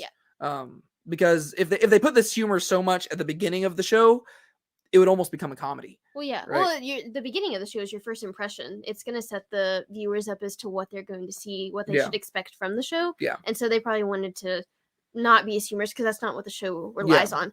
But now they're going off 2 by 2 and you're seeing more interactions between characters and stuff like that to where they're getting more comfortable with each other. And a lot of interactions with people in the Gospels are pretty humorous. Especially the disciples. And so I think that's what they're doing there. Can people really trust what their heart tells them? That's the question, right? No, you probably can't. But there is the same time where it's like the heart is significant, right? Right. Like you can't trust what the heart tells you, but you should search your heart to see if it's true. So the thing that Thomas says isn't incorrect. You should search your heart to see something's true, but you have to recognize that you shouldn't trust the immediate impulses of your heart, right? The heart is wicked, who can know it? Yeah, that's why you have to pray, God, search my heart. I can only speak from my point of view, but yeah, pretty evil. Yeah. The things in my heart, I mean, yes, absolutely. Hey, David, are there any good, funny scenes with the Sons of Thunder, James and John? I love the hell out of John and James, especially the first episode of season 2. Both characters are charismatic. There's a funny scene in episode 1 between them where they're walking with one another. I don't think there's any funny scenes in this particular episode, but in episode 1 there's a funny scene. Just went to see it today. I thought it was amazing. Blessings to you both. Thank you. Blessings to you too. Have to circumcise the heart. Yes, absolutely. When James and John first walked back to their house in Capernaum, they had pretty good banter. Yeah, that was the scene we're talking about. I like that distinction. There you go. Cinnamon cakes. I was telling Brienne before we started this live stream, I was like, we should have made some cinnamon cakes that we could have been eating while we're doing this. We forgot to eat dinner. We did. Oh, I'm so hungry. Man, you mentioned those cinnamon cakes just made me hungry. You don't know that you're hungry until you're given food. Yeah, that's true. Call back to the first episode if you saw it. You're grateful for food without realizing you were hungry. Oh, man. Okay. Now we cut to Simon Zealot, and to continue with the whole dirty water thing. He is going to draw water from a well and he ends up just pouring it out because it's dirty. Yeah. And then he sees somebody walking by. He's like, ooh. Yeah. And so he goes on the run, and this is a cool moment where we just get to see that the what is the actor's name? It's like Abdul or something like that. I don't remember his name. I feel like that was actually wrong. I used to know the guy's name. But he does like some little parkour stuff and like just climbs up onto the roof. It's actually really slick how he does it. No, really neat. Whenever I saw that scene, I was like, it was probably has its advantages of being like a zealot and also like a disciple. Like you're able to probably like get out of situations really quickly. Yeah. And so eventually he gets up on the roof and Atticus confronts him. And this is the first time where they've actually seen each other face to face. Yeah. Right? Because they've had a lot of close calls and Atticus has been tracking them since the episode we met Simon the Zealot, which was that season 2, episode 4 or 5, I think. I think episode 5. No, episode 4, I think. Mhm. No, I don't remember. You know better than I do. I think it was episode 5. Yeah, I don't know. 4 or 5. One of the two. Yeah. But Atticus has been there this whole time, tracking them, and we don't once again know his game plan. But finally, he confronts Simon Z, and for a while, you're thinking that he's the one who was chasing him. But eventually, he's going to reveal that it wasn't him who chased him up the rooftop. It was actually one of the zealots who did so. Yeah. And they talk about Jesus, and Atticus just says, "What is he, Simon?" He doesn't say who is he or what is his goal. He says, "What is he?" Yeah. So right there, I think we get the impression that's probably the clearest glimpse we get into Atticus's mind. Yes. Because so far, you know that he's intrigued, but he's not asking who is this guy or what is his plan. He wants to know what is he. Like he's saying this guy is different. Yeah. He is something more, and I don't know what it is. Yeah, he doesn't know what to make of it. Yeah. So I could really see there being some room for at the end of this. Truly, this man is the Son of God. Yes. Right? Because I don't know. It sets it up well if they do want to yeah. get that. And then they keep talking back and forth. Atticus says, "I'm just interested in what happens next," which does seem consistent with all the things he's doing. He's not trying to force anything in particular. He's just trying to lay groundwork to give Jesus opportunities to do something. One thing that he mentions is that Simon Z mentions that he could take out his Sicca dagger and stab him, and he says, "No, you can't." And he says, "How do you know that?" "Because your Sicca dagger is laying at the bottom of the Jordan River where Jesus threw it." Yeah. The main reason I wrote that down is because I didn't realize that was supposed to be the Jordan River. Oh, yeah. Because No, me neither. like that was because that threw me off because I remember that. I didn't realize they were supposed to be along the Jordan River, and that is in season 2. Whenever Jesus throws it, I thought they were just by a lake. That's what I thought too. And I know it was filmed at a lake. I know it wasn't filmed at a river. I just don't remember them ever saying anything about them being along the Jordan River. Yeah.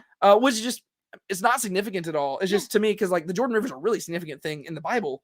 And I will say that the lake was a bit bigger than the Jordan River is because the Jordan River is really thin. Yeah. It's like a creek. But I thought that was interesting. I was like, oh, I didn't realize that was supposed to be the Jordan River. Yeah. So now I'll go back and just like, I don't know, it's kind of interesting. It would make sense though. Because they were traveling a lot and you would be traveling alongside the Jordan River. Okay, real quick, let me go back through these comments. DoorDash some cinnamon cakes from someplace real quick. That'd be great. Just like look up where cinnamon cakes are sold. Yeah. Last question. Do you think, David, that The Chosen is the greatest biblical film TV series ever made? It seems that way. I haven't seen every biblical series ever made, but I think that it is the highest quality thing that I have seen thus far. Yeah. That I can just only speak from my own personal perspective. Would you agree with that? I would. Yeah. Any biblical film, TV series, I mean, yeah. I mean, to be fair, I haven't seen a lot of TV series that are biblical. The ones I've seen, I haven't been that impressed with. Other than I hope the Testament show gets made. I was just about to say Testament, but that one, I mean, it's set in modern time. It's very different from The Chosen. Yeah. But yeah. There you go. Allah is his name. He has martial arts training. Yeah, I've seen some of his training videos. It's kind of cool. Season 2, episode 4. There you go. I knew it was either episode 4 or 5. I can't wait for episode 3. It's about to get real. Hope everyone's ready. Yes. Honestly, every episode I'm just excited for. Yes. Do you think that ugly people know they're ugly? She's kidding, of course. I hope they don't know they're ugly. What do you think Little James' miracle will be? Yes. I don't know. Yeah, I don't know. I'm excited. I'm thinking Atticus is the one who will answer that question. He was the Son of God. I hope so. Just the stuff that they're setting up, I hope that that's what they end up doing there. Maybe it's because some recent events that happened to me, but I really felt for Z in that moment. I could almost feel his fear about being chased, I guess. Yeah. Z is Allah Safi. There you go. French Moroccan actor. Really good actor. I like his little like belt thing he wears. Oh yeah, it's really I think it's really cool. Yeah. Except they were going to meet John near the Jordan. Yeah, I didn't know that they were going to be at the Jordan. I didn't know that was supposed to be the Jordan River in that scene, but that's interesting. I'll have to go back and see if they mentioned that. Atticus, this is where Atticus mentions that he did not chase Simon up the roof. I guess he just was already up there patrolling. Kind of weird. Yeah. Also, this is just funny. It's just a quick little moment. I don't even know if you remember it, but whenever like Atticus like hops over the wall, like he does it like suddenly. It was just kind of a funny scene. Like just like it's like he's trying to be intimidating, but it kind of looked slightly awkward. Yeah. But I think it's also just it fit his character. No, it to did. Where it was like I don't know if he was trying to be intimidating or if he was just trying to just throw you off. But I was like, it threw me off for sure. Yeah. Just because like he didn't just subtly just climb over the wall. It was he was a quick little hop. He was boom, hopping over. It was really funny. And then he mentions to Simon Z, he says, "You were a zealot," because Simon says, I'm a zealot. He says, you were a zealot. Yeah. Now you're a traitor. They won't stop. And so he mentions that the zealots are going to keep chasing after him. Mm-hmm. And so in many ways, Atticus is actually giving him a warning.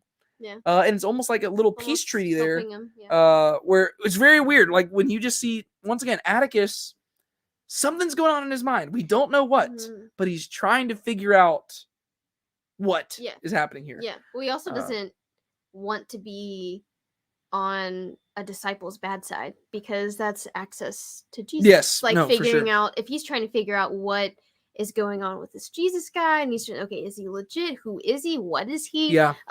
He doesn't want to be on the bad side really of anyone. He kind of wants to play the middle ground, and especially he doesn't want to be on the bad side of a disciple. Yes. Because I mean, he'll go back and tell Jesus what's going on, and then he'll be, further removed from him or something like that. And so that's probably why he doesn't want to be on their bad side, because he's an insight. Yep. So. Muy interesante. Once he realized Atticus had been following him while realizing the zealots were on his tail.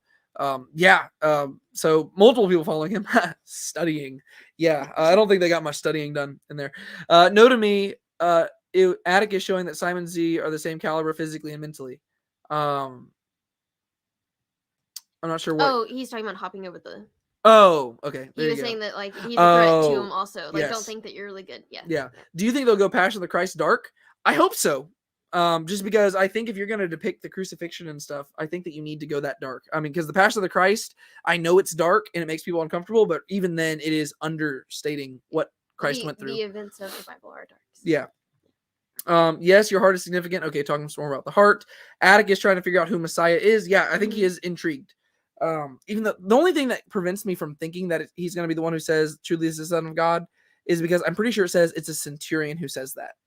And Atticus is a different rank. Yes. And so unless something changes, I don't know. Or they could just like change that because the specific rank isn't that significant. Right. But I don't know. And passion is focused more on the physical and mental that Jesus went through. I'm thinking they're going to focus on the anguish and mental and emotional pain of the disciples. I actually would agree with that. I think that we're going to see the crucifixion presented in a way that's different than anything we've ever seen. If anything, we might see it from John's perspective more. That'd be cool. But I think that they are going to probably try to do something different because we've seen the crucifixion. Like they're trying to do things different than what we've seen before. Than usual Christian media. And so I wouldn't be surprised if they do try to just change it up a little bit there. Yeah. Okay. Now we cut to Simon and Eden again. And what I put in my notes is Simon and Eden post-sexy time. Just because that was my quickest way to remember what was happening. They're sitting there, they're snuggled up with each other, watching the fireplace burn. She voices the fact that she's been missing him. She's glad he's back. They mention that the fact that Jesus saw her, that line that he said to her in season 1 when he said, I see you. Yeah. She says that thing is the thing that gets her through the days. And then this is interesting. She mentions this whole thing about whenever she, like in her memory, she forgets his face. Yeah. And they kind of lingered on that for a bit. Yeah. And it felt kind of weird to me. Yeah, I wasn't sure what to make of it. Yeah, I wasn't sure what they were trying to communicate with that. Yeah, because then she specifies that she doesn't forget Simon's face. Yeah. Yeah. But it was just weird because it seemed like that was such a specific comment to make that you don't mention that unless it's significant. You know what I mean? It's like payoff or something. Yeah, it just seemed kind of weird. Because once again, whenever you're writing a show, especially you've got like a 7-season show with 8 episodes each season. That's 56 episodes. And a lot to cover. And a lot to cover. Every line you write has got to be contributing to the rest of the show. And that line just kind of confused me because I was like, what? I don't know. It was just kind of a strange little line there. I didn't really know what to make of that. But she says, of course, I don't forget your face. And then this is where Simon says that he wants to start a family. And he says, it's time. And that was actually another thing that I thought was kind of strange because I don't know what birth control was like back in the 1st century, but like practically speaking, and I don't want to get too like into the weeds with this. Is that like a thing? Like, yeah, did they really have like a choice? Because nowadays the only reason like we can really do a lot of birth control stuff is because like of medical modern advancements and technology that people can do that. And the fact that he said it's time, I don't really know if that's a thing that Jewish people would be thinking of. Yeah. Just because like literally the opening command in scripture is like be fruitful and multiply, and a very Jewish perspective of that seems to be like you're just gonna have as many kids as you can have. Yeah. And I don't know. I just thought that was very interesting. I mean, for the purpose of the show, I see why they did that because it's a really nice line, and you just get to see the look on her face, like, oh, it's time. And the reason they say that is because it's going to make it more heartbreaking for certain things that they're setting up for later on in the season, but also just in this episode when he thinks he's going to be back for a while, and he's not going to be that long back that long anyways. And so it seems like there's just going to be things that flow from this. But yeah, I don't know. Just a few little things in that scene, I was like, that was curious. Like I didn't really know what to make of it. Yeah. We move on, and we are back with Mary Magdalene, Tamar, and Ramah, and they are back in their house. And I'm just gonna be honest, Tamar is acting kind of weird in this scene. Yeah. Because they're once again running out of money, and this is where we get to see that Tamar's acting a little bit more materialistic and defensive, and she's like building up walls, and we're realizing that we don't know a lot about her past. And she doesn't seem particularly keen to bring it up or to change things about her current lifestyle. Yeah. What did you think about how she was acting in this scene? Yeah, it was kind of weird, especially because we don't know too much about her. But we know that you can tell, at least I guess from her past, that she is very aware of different materialistic things, because whenever she encounters Joanna, the other two, Ramah and Mary, they don't know what material that is, but Tamar immediately recognizes. She's like, it's what? You want to give that to Jesus? Like, she recognizes, and then because of that, she opens up to Joanna, while the other two are still kind of suspicious as to why she's there. But with her like giving that offering, she's like, oh, she seems like she can be trustworthy, because she understands the importance or the value of that. So I wouldn't be surprised if she comes from like a richer family or something like that type of background. Well, I think she definitely has to come, just because even the stuff she's wearing is definitely richer stuff. But it was just, but I don't know why she doesn't want to sacrifice, I guess, or why she doesn't want to give it away. Well, even in like the last, or is it in this scene where she talks about the Gentile thing that's coming up in just a second in this scene. Just different ways that she's reacting to stuff. You're like, there's more to this. And I know that we're going to flesh out Tamar's character in this season in particular, just because we've seen stuff where she's like weeping and Mary Magdalene's talking to her. And Dallas Jenkins, he made a post about this actress earlier today, I think it was, where he says that originally she was going to be a one-off character, but they realized that they wanted her for the show. And I'm glad, but there's a lot of stuff where you're just like, I'm interested to see what they're going to do. Yeah, which that's the purpose of this, right? Like, me voicing my curiosities is not like a dig at the show. No. That's the purpose of the show, right? They're supposed to do things that you're like, it makes you I need answers. Back to watch it. Yeah, I need answers. I want explanations.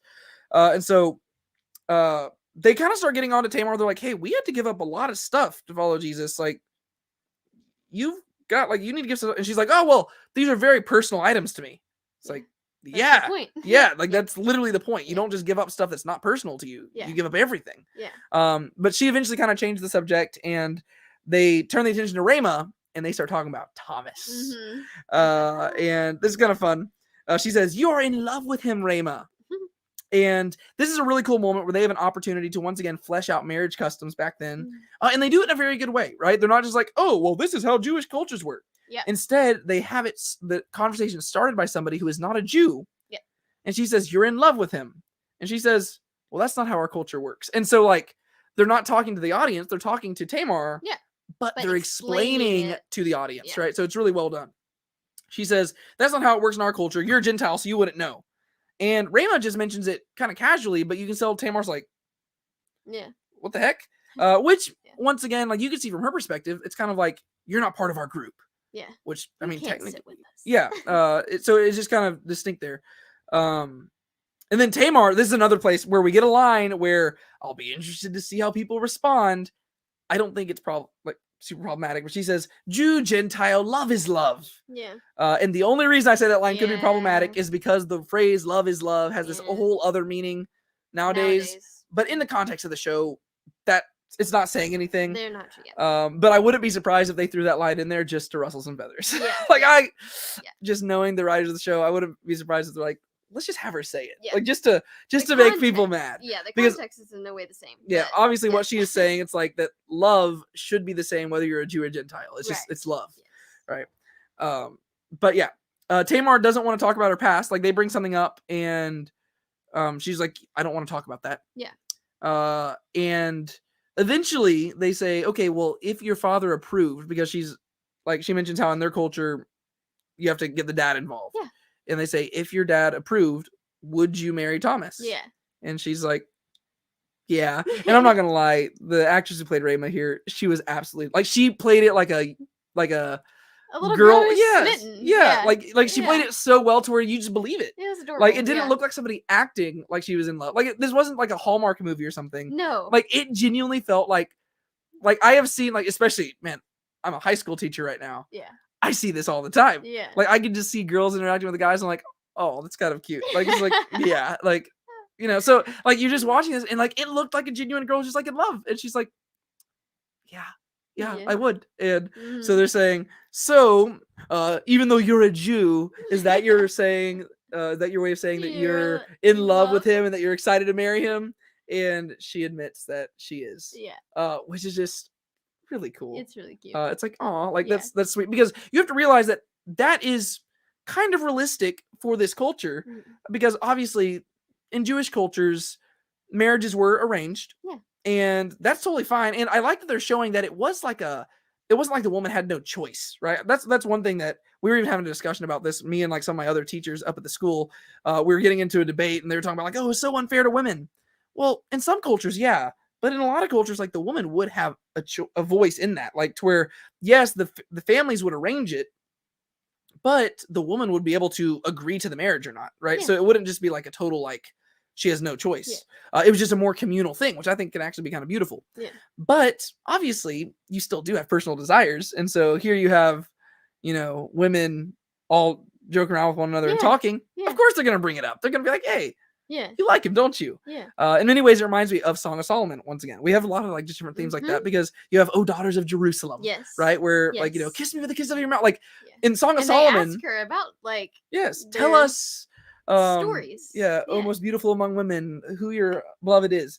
Yeah. Whenever you read Song of Solomon, you have people talking about romance in a culture that has arranged marriages, and so it's actually very interesting. But it's like the women are talking to one another, and I thought that was kind of cool. So she admits to loving him and being excited, and I am also excited for them, and I'm excited to see where it heads. Me too. Okay, real quick.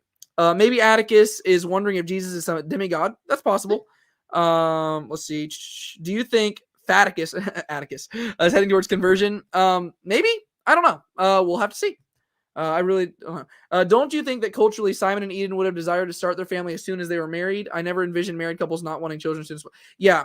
In that culture especially, I think that's probably pretty realistic, but we have to realize that they are sacrificing some cultural stuff for the sake of communicating to a modern audience. And I think they're probably just wanting to explain why they don't have any kids yet. And there's emotional like payoff to that type of stuff too. Yeah. So. Yeah. And so, yeah, but I think culturally speaking, they probably would have just tried to start as quickly as right. I don't think they would have had any reason not to. Actually, if there was ever a reason not to start a family, it would probably be now that he's a disciple and he's going to be constantly gone. Whereas prior to this, he was just a fisherman. So I really don't see any reason why they wouldn't have done it already, other than maybe they were just concerned about like funds and stuff. But I don't think as a Jewish person, you would be that concerned with, like, you would just be trusting God. Maybe it goes with the chapter of Isaiah regarding the suffering servant. There was nothing to draw us to him or see anything different about to bring him to us. I guess we're talking about Jesus here. Yeah. Tamar has a lot of baggage and backstory. Yeah, and I'll be interested to see how that's fleshed out. I liked the forgetting his face thing, even if it's a little unclear. I like that in season 2, episode 8, Tamar talks about to the people in the back, you'll be disembodied voice if he doesn't.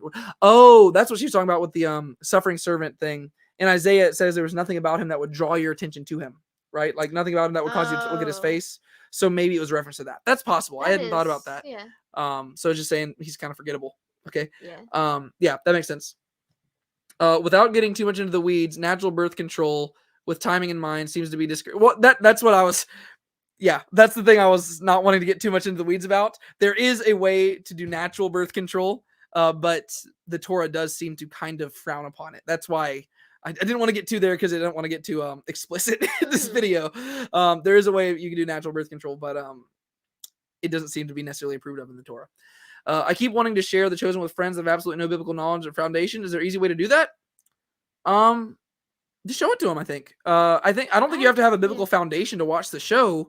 I think if anything, it's a good opportunity to give them a biblical foundation, because you could talk with them about the show afterwards. I've shown it to some of my friends who don't have a biblical foundation, and we had conversations afterwards about different things and how it reflects stuff that's in the Bible and stuff. And so you can easily show it to people who don't have biblical foundation. Yeah, because they'll just watch it and be like, oh, I didn't know Jesus did that. You'll be like, well, actually, he didn't. But yeah. Did anyone think the quality wasn't the same as the first 2 seasons? I would say the quality was better personally, but I don't know. Laughs in Onan. That's a biblical reference in regards to natural birth control. I was wondering how she jabbed at Mary. I wonder if she protested so much and how she got quiet. People started talking about the fathers. Yeah, there's something there for sure. I don't know what it is, but I guess by the end of the season, we will know. The camera was so shaky.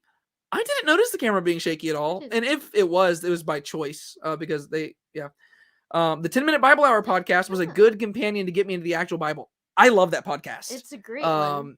Matt Whitman, 10-Minute Bible Hour. I think he just announced that he's changing his YouTube channel's name to just Matt Whitman.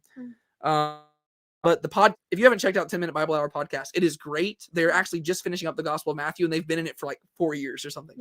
It's actually very, very good. I love that. Atticus knows that suppressing movements brings more attention and people to follow those movements. It entrenches populations. He's attempting to manage Jesus and Quintus to prevent it from growing. Maybe. I don't know. I don't know if Atticus is preventing anything from growing. I think that he's honestly just along for the ride. Yeah. I'm not totally sure there. I've wrestled with it whether to watch the crucifixion scenes or not. I think I kind of owe it to Jesus to see it. I personally, watching the crucifixion stuff, I think it's important for us to recognize what Jesus went through. I mean, some people might not like that, but if you notice during the sermon, they zoom in on everyone when Jesus says something specific to the character. For Tamar, the music picked up and Jesus' voice faded. That has to be something. Oh, interesting. I did not notice that. Yeah. That is Oh, wow. We have got so many comments here. I saw The Passion of the Christ in theaters when I was 12. Thought it was brutal. Did not turn away because I could not do that to him. Yeah. I mean, I saw The Passion of the Christ when I was really young, and I love it. When Jesus tells Ramah that he sees her, I think she was showing respect for the marriage covenant. Not Eden. Ramah, Eden. Yeah, he was. And I thought, there you go. I love that scene because that's one thing, especially just like, especially people who are married to ministers. They do a lot, especially because usually the ministers have to come home and vent to them and talk to them about stuff that they really don't talk to about anybody else. And so the people who are married to ministers, they usually are the unspoken heroes who actually ministry would not get done if it weren't for the wives. They do a whole lot there. So I'm glad you said that. Did anyone think camera quality is bad? Oh, this is the you didn't think the writing was as good? I disagree. I think the writing was actually pretty good. The writing, it was different. I will admit that there is a difference in season 3 than season 1 and 2. I think seasons 1 and 2 were more relying on the biblical foundation of stuff, whereas in season 3, I think they're kind of just focusing on more telling their own stories and stuff. But do you two relate to the Thomas Ramah storyline? I don't know. I don't really watch shows looking to relate to the characters as much. Maybe Little James' miracle will be that when he realizes nothing was wrong with him and he doesn't need healing, he's perfect the way he is. The writing had a lot of heavy lifting to do in setup. Exposition is really hard to do as well. I agree, for sure. All right. So now we move on to, this is the scene that I said, it is the scene that honestly, so good. It is better in the show than I imagined it whenever I've read the Bible in the past. All the other scenes, like there's times where I'm like, oh, I would have adapted things a little bit differently or something. But this is the scene where Jesus commissions the 12. And I was wondering how they were going to do it, because biblically speaking, Jesus goes up, he prays on a mountain, then he appoints the 12. They didn't do that. You could assume that maybe he went up on a mountain, he prayed and stuff in between whenever we've seen him. But we have Jesus appointing the 12 and commissioning them to go out and preach 2 by 2. And the way that they just make the conversation flow naturally, it kind of reminded me of the conversation between Jesus and Nicodemus. Just because that was another place where whenever you actually just read the gospel accounts, sometimes whenever you read like the lengthier accounts, you can tell that the gospels aren't recording the whole conversation. They're just recording the main points. Right. With Jesus and Nicodemus, there's times where like somebody will say something else. And you're like, how did you get from that point to that point? Yeah. And it's just giving us the Spark Notes version. Right. And whenever they adapted that story, it was like, like they weaved it together so well. Yeah. Same thing here, where you see that the things Jesus is saying are directly answering concerns that the disciples might have. Yes. And so they weaved it together so well. I loved this entire scene. Yeah. Like from this point forward to the rest of the episode, this is just like my favorite stuff. It was just so good. Yes. What did you think about this scene overall? And obviously we're going to go more in depth as we go, but I thought it was really good. And I think they did a good job at making it, I don't know, realistic as to different concerns and things that the disciples would have as Jesus is commissioning them and telling them, here are the things you're going to do. This is the place that you're going to go. These are the things you should expect. Things that could possibly happen to you, the danger that you're going to be put in by committing yourself to this. And I mean, the questions that they ask it makes sense as to why they would ask it. It would be common concerns, common questions if we were to be sitting there and Jesus would be telling us that, right? It'd just be, they did a really good job at making it realistic and not like, I don't know, too spiritualized or anything like that. It was just genuine questions. Yeah, because in the gospel accounts, this conversation is not a conversation. It is Jesus appointing the 12, and then he goes on this long speech. I think it's Matthew 10, maybe? I think it is Matthew 10 or 11 or something like that. And it is just a long speech where Jesus says, this. Expect persecution, the end. Yeah. But this one, they're asking questions. They're like, flesh that out for us. Yeah. And some things he says, I don't need to flesh that out right now. And it's cool because you get to see Jesus' leadership skills, and it's consistent with Jesus' character. Yes. And the way that the apostles are responding are consistent with the characters they've established in the show. The way that Peter responds is consistent with how Peter's been established in scripture. Yeah. All of it's just really good. Yeah. And I know we call him Peter. His name's not Peter yet in the show, but well, I also think that this scene really shows how you can be accurate to the Bible, but also use creative liberties. And this shows like how The Chosen does a really good job at taking creative liberties and just keeping them like consistent throughout the show, but also staying true to what the Bible says. Yeah. I saw a video where people were talking about how like, oh, you shouldn't need to watch TV shows like this because we have the Bible. Yeah. That's enough. Well, to me, that's very similar to saying we don't need sermons, right? Or we don't need like Christian books or something like that. Like, the whole purpose of sermons and Christian books and stuff like The Chosen is to help us explain the Bible in different ways, right? A sermon is going to try to explain the Bible to you in one way. The Chosen is trying to explain it to you in a different way, right? It's trying to engage different aspects of who we are as humans to help it stick with us, right? You can hear a sermon and you might forget that thing 15 minutes afterwards, but you watch the show, you might understand it in a better way than the sermon might have been able to communicate to you. And so I think that's why I have no problem with this. Obviously, you have to play it a lot safer in a sermon than you do with this, because in this, they admit we're using our imaginations. We're not claiming to be authoritative. Right. When you're standing at a pulpit, you're trying to be pretty authoritative. Yeah. And so you do things differently, and you have to receive it like that. But I think they do a really good job. Yeah. And so Jesus comes in there, and he's telling them like, "Hey, everything's growing." And Andrew says, "Seems like we're building an army." And Jesus says, that is one way to look at it. The other way to look at it is my way. Yeah. It's like, that's probably the, this is funny. Yeah. I like how you said that. Jesus says that people do need to be rescued. And this is where Simon the Zealot gets all excited. And he says, rescued in a different way, Z. Because once again, he's correcting them and training them to think differently. It's not about overthrowing Rome. And I like that he's still being subtle about it, to where a lot of the times in the Gospels, Jesus says stuff and you're like, how are they missing the point? But you could believe it here. Yep. Right? Because the way that he's doing it, like, he says it, it's like, no, in a different way. But the way they respond, it's not like they're having a mind-blowing revelation. And they're like, what? So we're not going against the Romans? It's almost like they're like, oh, okay, so that's for later. Okay, yeah. Right? Yeah. So you can see it's like, okay, so they are still going to be confused. They still do not fully get it. Right. And then he officially appoints them as his 12 apostles. And this is where I think Simon was like, oh, so we're going to be sent? And then Matthew's like, well, the word apostle means... And of course, what they're doing here is they're using Matthew's quirks to explain to the audience what an apostle is. Because the word apostolos, it means to be sent out. And it specifically is kind of being used as the form of an ambassador. So it's not, like there's a specific meaning behind this. And it's not just to be sent out. Jesus clarifies that you are my leaders. Yeah. Right? Like, you are the ones, I'm going to give you my authority. Yeah. Like, I'm going to give it to you for a time now, and then after I leave, you're just going to have it. Yeah. Like, this is very significant to us, because the New Testament is built upon the authority of the apostles, right? That Jesus gave them.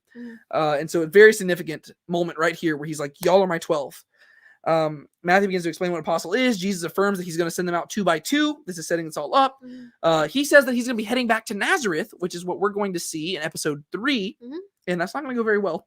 And then he clarifies he's sending them to only Israel, which, once again, this is explicit, like just straight from the Gospel of Matthew. And I believe it's also in Luke, maybe. But he says, I'm just sending you to the lost sheep of Israel. He uses the same exact language, right? Mhm. To the lost sheep of Israel. Mhm. And they're going to proclaim the kingdom and perform miracles. And this is where they're like, We're gonna do what? huh? We're going to perform miracles? That shakes them a little bit. Yeah, and they keep coming back to that part, which, to be honest, would probably be the thing you're most shocked by. Oh yeah. In the Gospels, it just kind of is glazed over. He says, I'm going to give you power to do it. And you never see the reactions. But yeah, you'd probably be like, I'm going to do what? Yeah. I'm gonna do what? And you're gonna trust me to do that? Yeah. So Simon wants to know more about how soon, right? Like, and the main reason. Word soon again. Yes, and this is the second time Simon's asked about this, because in season 2 he was asking about soon in regards to, he was saying, hey, we need to like appoint leaders and stuff. Yeah. And Jesus says that's coming soon. Well, how soon? Oh, it's always that word, soon, right? Yeah. So we keep coming back to that.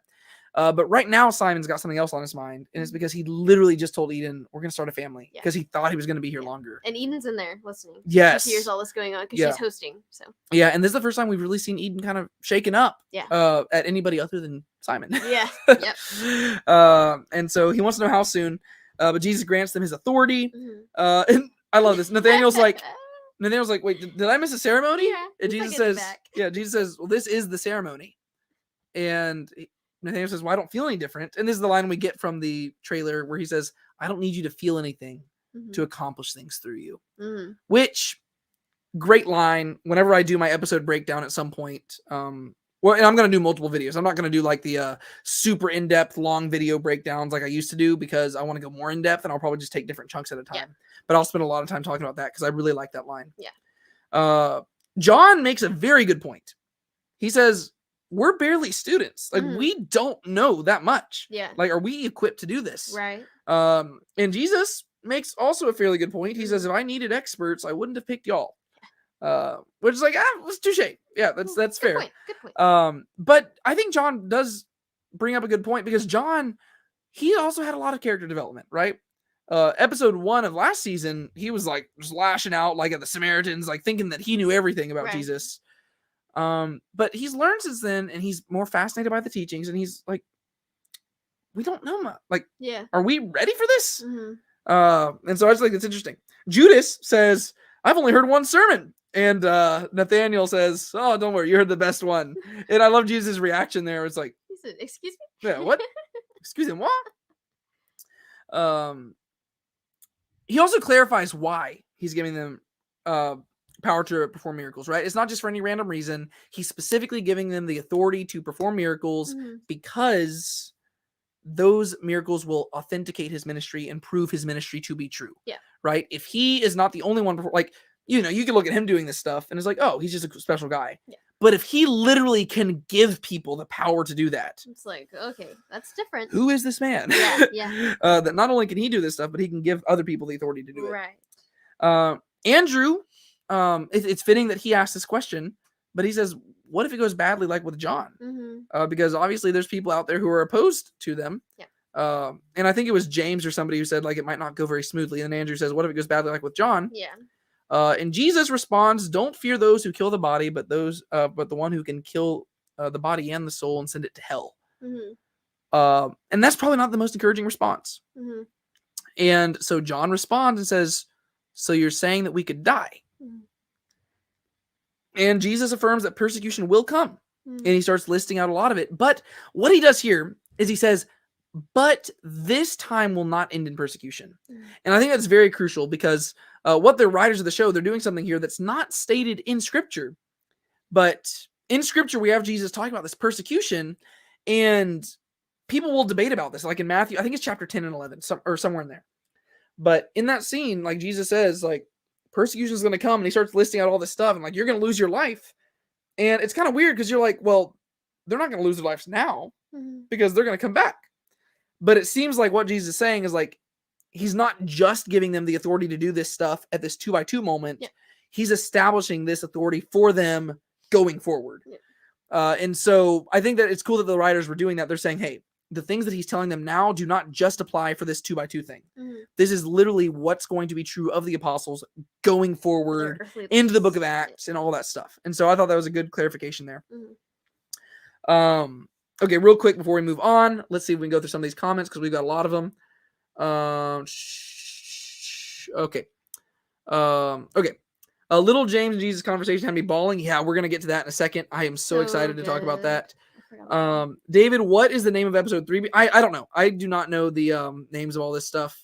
I don't know. See, to me, it seems like that would be a better title for called Homecoming if he's going back to Nazareth, but I don't know. Yeah, do a guessing game. Well, Homecoming Part 2. I have no idea. It's actually going to be called Far From Home. And then the last one's going to be No Way Home. It's just going to be like named after Spider-Man movies. I have no idea. It could be called like, I was going to say Prophet Without Honor, and she said Without Honor. There you go. So I wouldn't be surprised if it's called Prophet Without Honor or something like that. Honestly, this scene reminded me of a magic meeting room scene from Star Trek in terms of all the characters sitting around a table. I'm going to be honest with you. I haven't seen a whole lot of Star Trek. I've seen the recent Star Trek movies, but that's it. Helped me 10-minute Bible hour helped me with remembering passages from the Gospel of Matthew when it came to Jesus sending the disciples out. I was like, I recognize that. Yes, absolutely. Yeah. Is tomorrow an actual person? And Tamar. I think that's supposed to say Tamar. Is Tamar an actual person? No. There are many people named Tamar in Scripture, but this particular person is not. Love Nathaniel's quips this season. Yeah, Nathaniel's got a lot of good quips. Yeah. Lots of good quips from Nathaniel. Okay, moving on. Matthew. Jesus mentions that Matthew has donated his house to the women to be staying at. Oh, and he also mentions, I forget, I didn't write this down, but he mentions that Simon Z did mention that people like were tracking him. Actually, maybe I did write that down at some point. Maybe just not yet. But he does mention that, like, so Z isn't keeping this information from Jesus. I just thought that was significant. Yeah. Like, he is just being like, hey, Jesus, I'm gonna be up front with you. Zealots are after me. Yeah. Like, I just think that's kind of good because it seems like that'd be something that he would try to hide, and they could easily just make unnecessary drama from that. But instead, there's like, nah, he told him. Yeah. Everybody starts bickering with all these different questions and stuff, but Peter, like obviously his name's not Peter, but Simon stands up and he's like, guys, calm down. Yeah. Only asks questions if you have a specific question to ask. And of course, Judas is like, I've got a question. And Simon's like, that was quick. Yeah. But I like that we see Simon stepping into his leadership position there. Yes. And Judas offers to give his aid in how to generate income, which once again, we see, okay, like his heart's in the right place, but he's thinking from the wrong perspective. In his own tendencies. Yeah, and that's because Jesus told them that whenever they go out there, they're not going to take anything with them, right? They're going to just like no clothes, no food, no money. Yeah, you received freely, give freely, and you're just trusting everybody. And Judas, he's like, well, master, he kind of tries to correct him. He's like, well, you can't trust everybody. Yeah. We need to come up with money. And Jesus is like, no, I want you to learn to trust on your Father in heaven and also on the people that you serve. Right. And I'm like, that's good. Like, that's a good lesson for ministers, right? You trust on the people that you serve to provide for you, and you trust on God, trust in God. This is what it means to follow me and to lead, right? That's just kind of a good little thing. If you want to follow me and you want to lead, you need to learn to rely on God and rely on the people who I'm sending you to. Yeah. Simon suggests, so Simon does voices. He's like, hey, but master, we do probably need to think going forward. We probably do need somebody to manage money because that's going to be a thing we need to do. And this is something where I like how they handle this too, because I'd always wondered, we know that Matthew was a former tax collector, but we know that Judas Iscariot is the one who was in charge of the money bag because we know that he stole money from it. Yeah. And I'd always wondered, why is it that Judas was the one who had the money bag? And personally, my own theory, and obviously we don't know the reasons, my own theory was that they didn't trust Matthew with it. They said, no, he's ripped us off enough. We're going to give it to Judas. I like how they played it off here, though, to where everybody, like even Simon himself, suggests Matthew. He not like Philip and Simon both. Philip is one of Matthew's close friends, right? Yeah. And Simon himself is like, you know what? As much as I hate it, I agree. But it's Matthew himself who humbly says, I don't trust myself with money. Yeah, I don't want to do anything with money anymore. Yeah, which is intriguing. I just thought that was good because it makes you wonder why, right? I mean, like you kind of get it, but at the same time, it's like, no, he just says, I don't want to be associated with that. Yeah. Right? Because it's not like he was really I mean, maybe he was defrauding people and stuff. Really, he was just putting himself first. And I guess he just says it's kind of like a stumbling block to him. He's like, no, I don't want to get involved with that again. I don't want to be the guy associated with money anymore. I think that should go to somebody else. And he nominates Judas. He says he has, like, from his own, like, monetary financial knowledge, he says, I think Judas would be a good asset there. Yeah. Which is really cool. And then Jesus appoints the 2 by 2, right? So basically we have the different pairs. We've got Simon going with Judas. We've got Andrew going with Philip. We've got Nathanael going with Thaddeus. We've got John going with Thomas. We got Big James and Little James. It's going to be a little thing.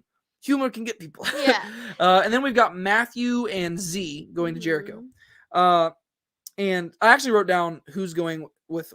So Simon and Judas are going north to Caesarea Philippi. Andrew and Philip, I don't remember. He said them so quickly, I wasn't able to record that down. I was trying to record them all down as it was going through. I don't know where Andrew and Philip are going, so if you caught that, let me know.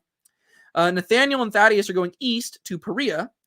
John and Thomas are going southeast to Joppa, but later on they mentioned southwest.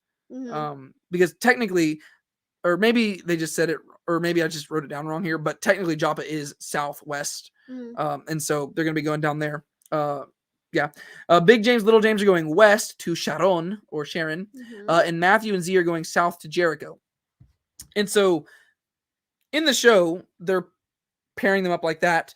I wouldn't be surprised. Like we don't know exactly who was paired with who, scripturally speaking, but I think that we might have evidence for who was kind of paired with who just whenever you look at the list of the 12 apostles, because certain ones are kind of listed always side by side with one another. But we obviously don't know who ultimately would have been paired with who. But they're doing this for different reasons. The main one that attention is drawn to is Matthew and Simon Z, because this is the moment where, Simon Z's probably been really curious why everybody seems to think that Matthew is so good with money. Yeah. Because we don't know much about Matthew, but this is where it's revealed that Matthew was a former tax collector. Yeah. And everybody's like, Jesus, you so sure that that's a good idea? And Jesus is like, yeah, this is a great idea. Yeah. And I just love it that Jesus is just talking about the character of God, right? He's not here to put you in easy scenarios. He's just here to put you in, get used to different. And so Z is informed Matthew's a tax collector. Jesus says, none of you are what you were, and you two should know that more than anybody else.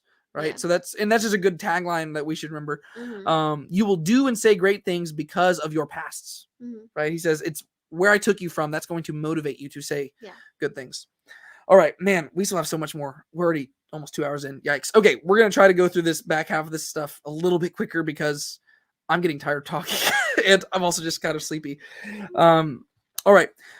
Simon gets up. He tries to talk to Eden, but she just says she needs some space. Yeah. Because she was excited. She was very excited to have Simon back, and there's a point where it's hard, right? I mean, she's having to deal with her husband being gone, and she's having to take care of everything by herself, and that's difficult. Yeah.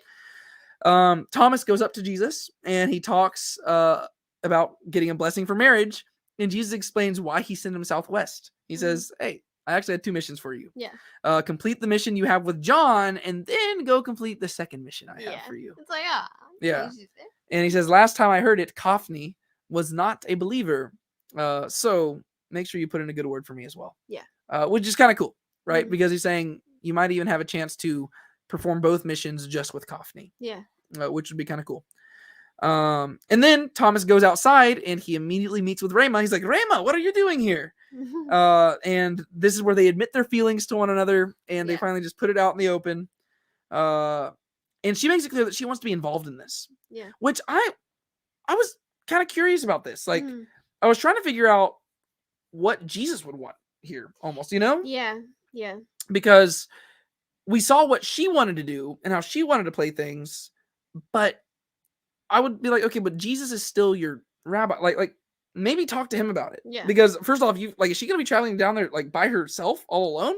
Yeah. Seems kind of dangerous. There's a lot of stuff that I'm like, I don't know. It seemed kind of like a weird decision to make. And I don't know in the show whether or not we're supposed to want them to do that or not. Right. By the end, Thomas was convinced, but I'm like, is this a good idea? Is it not a good idea? I don't know. Where do you land there? It seemed like the way they were portraying it made it seem like we were supposed to think it's a good idea. Yeah. But I definitely think that it would be good to consult Jesus and what he would want, because I mean, he obviously sent him that direction so that way he could accomplish it. So maybe ask him, what's the best way that you want me to do this? Yeah. Well, especially because it seems like Jesus is wanting the women to be back working on the olive press. It's just like, it makes me wonder if I don't know. Like, I don't know. Like, it seems like we're supposed to approve of it, but also I could see them going in the direction where it's almost like Ramah is getting so focused on this on it, yeah. that it's distracting her from serving Jesus. I don't know. Mhm. I'll also be interested to see where they go with that. Real quick, comments. I noticed how the show is giving Simon Peter primacy as the leader of the first two. Yeah, they're showing him come up as a natural leader because that's what you see biblically. He's just a natural, like the spokesman. It made me sad to see how innocently Matthew gave Judas the charge to the money. Matthew is growing in self-realization and trying to improve. Poor Judas. Yeah. Judas, see, that's the thing. Really, Matthew, he's at the point where he probably could be in charge of the money because he's at that humble state. Right. Whereas Judas, like, he He's just willingly accepts it. still- He doesn't realize how tempted he will be by it. Yeah. Yeah. Will you worship God with your hands? Matthew and Simon Z. Silence, mic drop. Yeah. Jesus is like a teacher creating a seating chart, causing chaos for his own amusement, and for the benefit of his disciples. Right? It's not just for amusement. Speaking his experience. Yes, very true. Why did Simon just give her space? Why did he have to go to her right there when everyone's still around? Concerned, I guess. Yeah, I think he was His concerned. wife. Yeah, I think he was just wanting to check, like, hey, honey, is everything all right? Yeah. I don't, because he wasn't making a public spectacle of it. He was just No. going, like, he just saw her. Privately, Yeah. I didn't feel Matthew didn't trust himself with money. He was leaving that life behind. He was done with that. Yeah, I think it's kind of a mixture of both. I think that there's just a lot going on in Matthew's head, and I'm glad that they don't just give us one clear answer.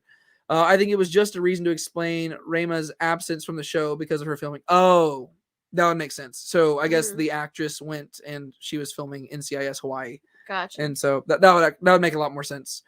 It did seem just kind of like a weird thing to me. I was like, you're gonna be traveling down there by yourself? Yeah. And like, that's not good. Like, you shouldn't travel. Like, and also, like, I was just thinking, like, from Coffney's perspective, like, would her presence there help? Yeah. Because it seems like that would almost make him mad. Like, being like, no, like, this is this isn't, me and Thomas need to talk about this, you know? Like, because to me, it almost feels like he would think he's being, like, manipulated or something like that.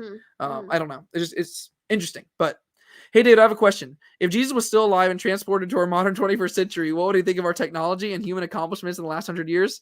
I don't have a quick answer for you for that. Would he be proud? Go read a book it's by John Dyer. It's called From the Garden to the City. I just read this actually just a few weeks ago.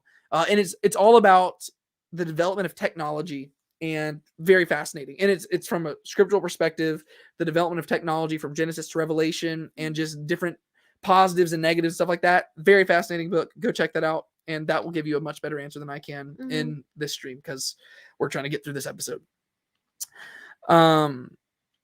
So Thomas and Ramah admit their feelings to one another. He says he's willing to do it alone, but she admits to him that she wants his visit to be successful. And I like how she just like enunciates every word. Yeah. Because this is a very forward thing for a woman in the first century to say. Yeah. She says, I want your visit to be successful. And he's just like, oh, dang.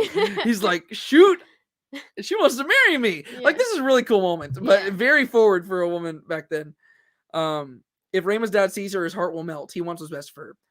Yeah, no, that's the thing. He does really care for his daughter, and we saw that in the scene. It was like I'm just wondering how he would like the idea that Thomas is supposed to be protecting Ramah, yet he's going and doing one thing while Ramah travels by herself to Jericho. Home. Yeah.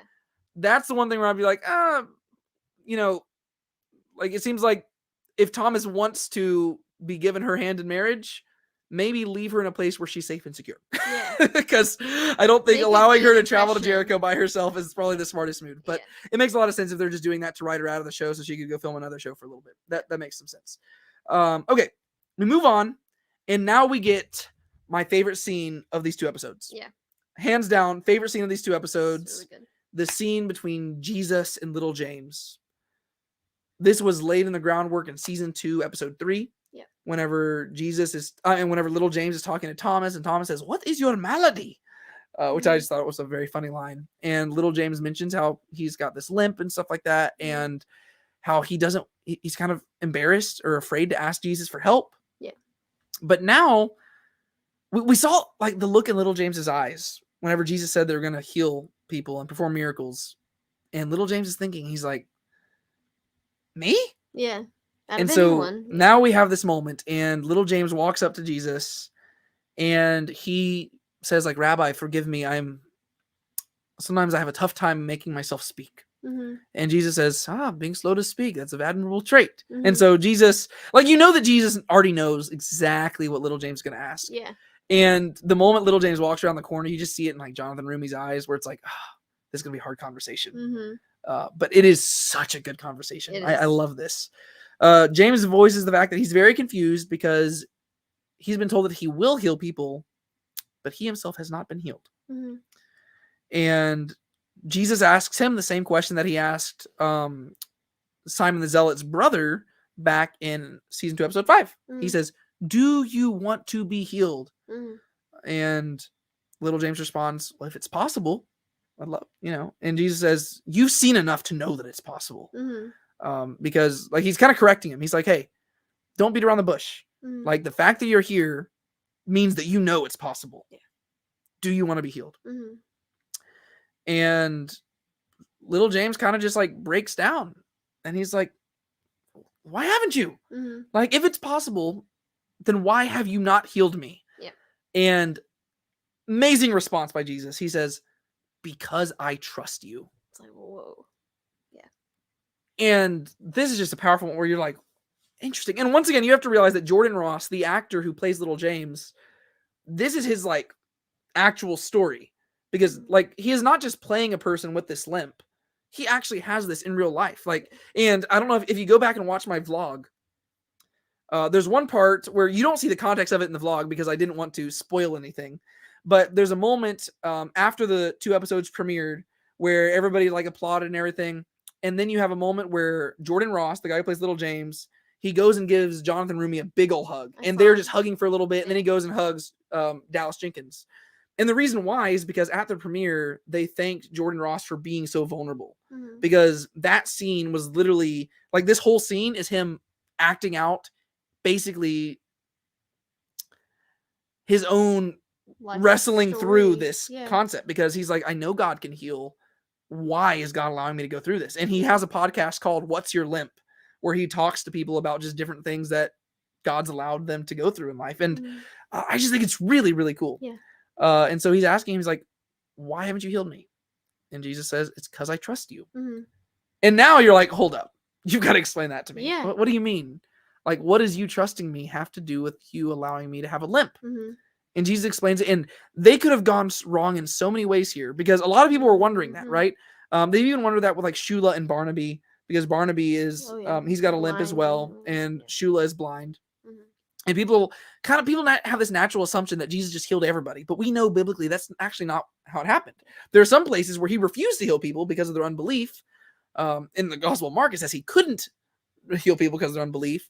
And there's other places where it just seems like whenever, speaking of that one blind guy that we talked about earlier in this video, whenever Jesus takes the mud and puts it in the guy's eyes, whenever the disciples encounter the blind guy, they turn to Jesus and say, oh, why is this guy blind? They don't say, hey, Jesus, you forgot one. Yeah. Right? It's not like they're assuming Jesus is going to heal the guy, because there were probably a lot of people who Jesus did not heal. Yeah. But the Bible doesn't really focus on that. And so this is a very interesting question to ask, but they handled it very, very well, I think. Do you agree with that? Oh no, I think they handled it really well. And the response that they gave, it makes you think, it's not like I don't know, like a black and white answer. It makes you like sit and contemplate things. Yeah. And I like that. It makes you just think a little bit deeper. Yeah. This is one of those places where you can't help but almost reflect upon it in your own life. Yeah. Right? Where you're like, wow, that is a good answer. Like, that is, that's possible. Mhm. And he says, I want you to listen closely, because what I'm about to say has defined your life so far and will define your life going forward. Yeah. That's basically the equivalent of him saying, truly, truly, I say to you, or listen up. Yeah. Or as Paul would say, the saying is trustworthy. This is him saying, this is super important. You need to listen up. Yeah. And the way that the actor's playing, like Jordan Ross, he's just like, you can tell he's on the verge of tears and he's trying to hold back. Mhm. Because even now, he's picking up on the fact, I don't think I'm going to get healed. Mhm. Like, he came around that corner probably thinking, There's a like, to him, the possibility. hardest part was just asking. Mhm. But he probably thought that he was going to leave there healed. Mhm. But as Jesus is beginning to respond, he's beginning to realize, I don't think it's going to happen. gonna happen. And he says, according to my Father's will, I could heal you. And that would be a great story. However, it's a story that a lot of people share because a lot of people have been healed by me. And I'm healing people all the time. Instead, I want to give you a better story. I want to give you an opportunity to praise God in spite of the pain. He says, I want, like, think about what a great story it is for you to be going out, healing all these other people, but you are showing people that you are willing to praise God despite the fact that he hasn't healed you. Yeah. Because that's the thing. And that was exactly his concern back in season 2. He had said, I'm afraid that all these people are coming to Jesus purely because they want to be healed. Yeah. And I loved when he said that in season 2, because you see, this is a guy who understands it's not about what you get from it. Yeah. But that doesn't mean that all because he recognized it, he didn't have that same temptation. Yeah. Yeah, because, I mean, we recognize that, right? There's a lot of times I'll lead a Bible study and I will preach something and I'll say, this is the point. But that doesn't mean that I'm not tempted by that very same thing. Yeah. Right? So he recognizes that there's a natural temptation for people to come to Jesus because they want something from him. But he's still tempted by that. Yeah. And he does want that healing. And it's easy for him to criticize other people for coming to Jesus for healing when he himself also really wants to be healed. And Jesus says, but think about how much better it is if you continue to follow me without being healed. It's like, oh, good stuff. To show patience on earth, not all can understand that. He says, how many do you think that the Father and I trust this with? Oh, I love this word.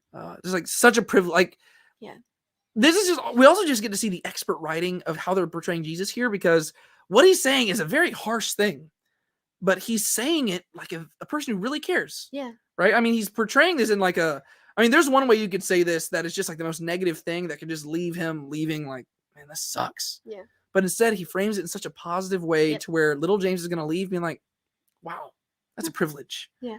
It's not going to be an easy privilege. It's a burden, but it's a privilege nonetheless. It's just a change of perspective. Yeah. Which is crazy. Yeah. How many people do you think that the Father and I trust this with? Because most people, the reason we heal them is because we realize that they're not going to come to us unless we do it. But you came to me without me healing you. And I'm going to trust you to keep doing that. It's like, wow, that's just that's great. James breaks down and he says that he views that the others are all better than him. And that's sad too. It's like, oh, like he's just beginning to open up. Internal struggle that he's having, because we haven't really had him in the forefront of the show too much. And so this is a big breakthrough moment, just even to give insight to the audience. We're seeing what has been going on inside the turmoil, everything that's been going through his brain throughout all these past 2 seasons. Yeah. And once again, actors usually they have to like identify with some other story in order to evoke those emotions. Yeah. But this actor is literally just evoking his own life. Thought. Like he is literally like, this is a big moment for him. Like, these are episodes that are going to theaters. Yeah. Like, he is literally taking like the most heartbreaking moments in his own life. And he is like voicing them to the Son of God. Yeah. For audiences all around the world to see. Yeah. Like, this is just so props to Jordan Ross for doing this. Yeah. But he's just saying like, hey, these other people, they're taller than me, they're bigger than me, they can walk faster than me. And Jesus, he says, James, I love you, but never say that again. And I love it because he's speaking as a caring friend who's saying, I don't want to hear that stuff from you. But he's also speaking as God and saying, how dare you claim that I messed up when I made you, right? And he doesn't explicitly state that, but the way he says it, it is not just spoken as a friend who's like, hey man, I love you. Don't say that. No, he says it with authority. He says, James, I love you, but don't say that again. It's like he is like offended that James would think such a thing. It's like, ooh, that's good. Very good stuff. James says, I read the Psalm of David, but it's hard to believe that I'm fearfully and wonderfully made. And Jesus says that, you know what? Yeah, other people are faster and they might be better looking. They might be taller. They might be all that stuff. But you know what? God doesn't care about that stuff all too much. Yeah. And that's the cool thing. David recognized that, right? The one who wrote that Psalm, he recognized it because he wasn't chosen because he was a head taller than everybody else. Man looks to the outward appearance and God looks to the heart. There you go. Jesus quotes Job and he says, you remember the story of Job? The Lord gives and the Lord takes away. And then James quotes this next part with him. He says, blessed be the name of the Lord. Because that's ultimately the response you're supposed to have. Jesus affirms the fact that he will be healed in eternity, but not now. Yeah. He tells him that he can find pain in spite of his weakness. And this is where James, you can tell he's about to break down, but he just says, "Thank you, Master." Mm-hmm. Like he submits. He doesn't just stay silent. He doesn't try to fight for his own cause. He just says, "Thank you, Master." And so that's right where you see his response, and you're like, Jesus chose the right person. Yeah. Right? That's the right person to trust. Because he just submits. He's like, "Thank you." Like he doesn't say, "Okay, Master," or "That's fine, Master." He says, "Thank you." Yeah. Like even as he's about to break down, he voices his gratitude. Yes. And that builds off with what we talked about yesterday. The word "thank you." Mm-hmm. Every time it shows up in these 2 episodes, it is very intentional. It is. And this is like a climactic moment right here where James literally voices his thanks to Jesus for not healing him, even though he wants more than anything to be healed. Like, that's just good stuff. And Jesus kind of smiles. He says, "A man like you healing others." Like, what a sight. But then before he leaves, he says, "Hey, James, I just want to remind you, you will be healed in a matter of time, but not today."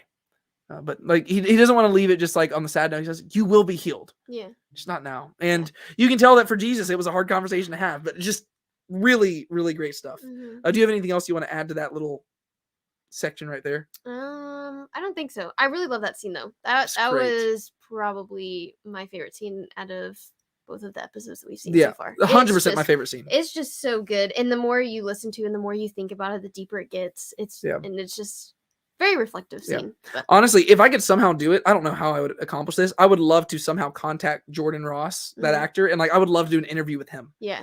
Just to talk to him about what it was like filming that scene and stuff. Yeah. I'm not really good at conducting interviews, but that would be a fun one to do, just to talk about that, because it'd be really cool. Yeah.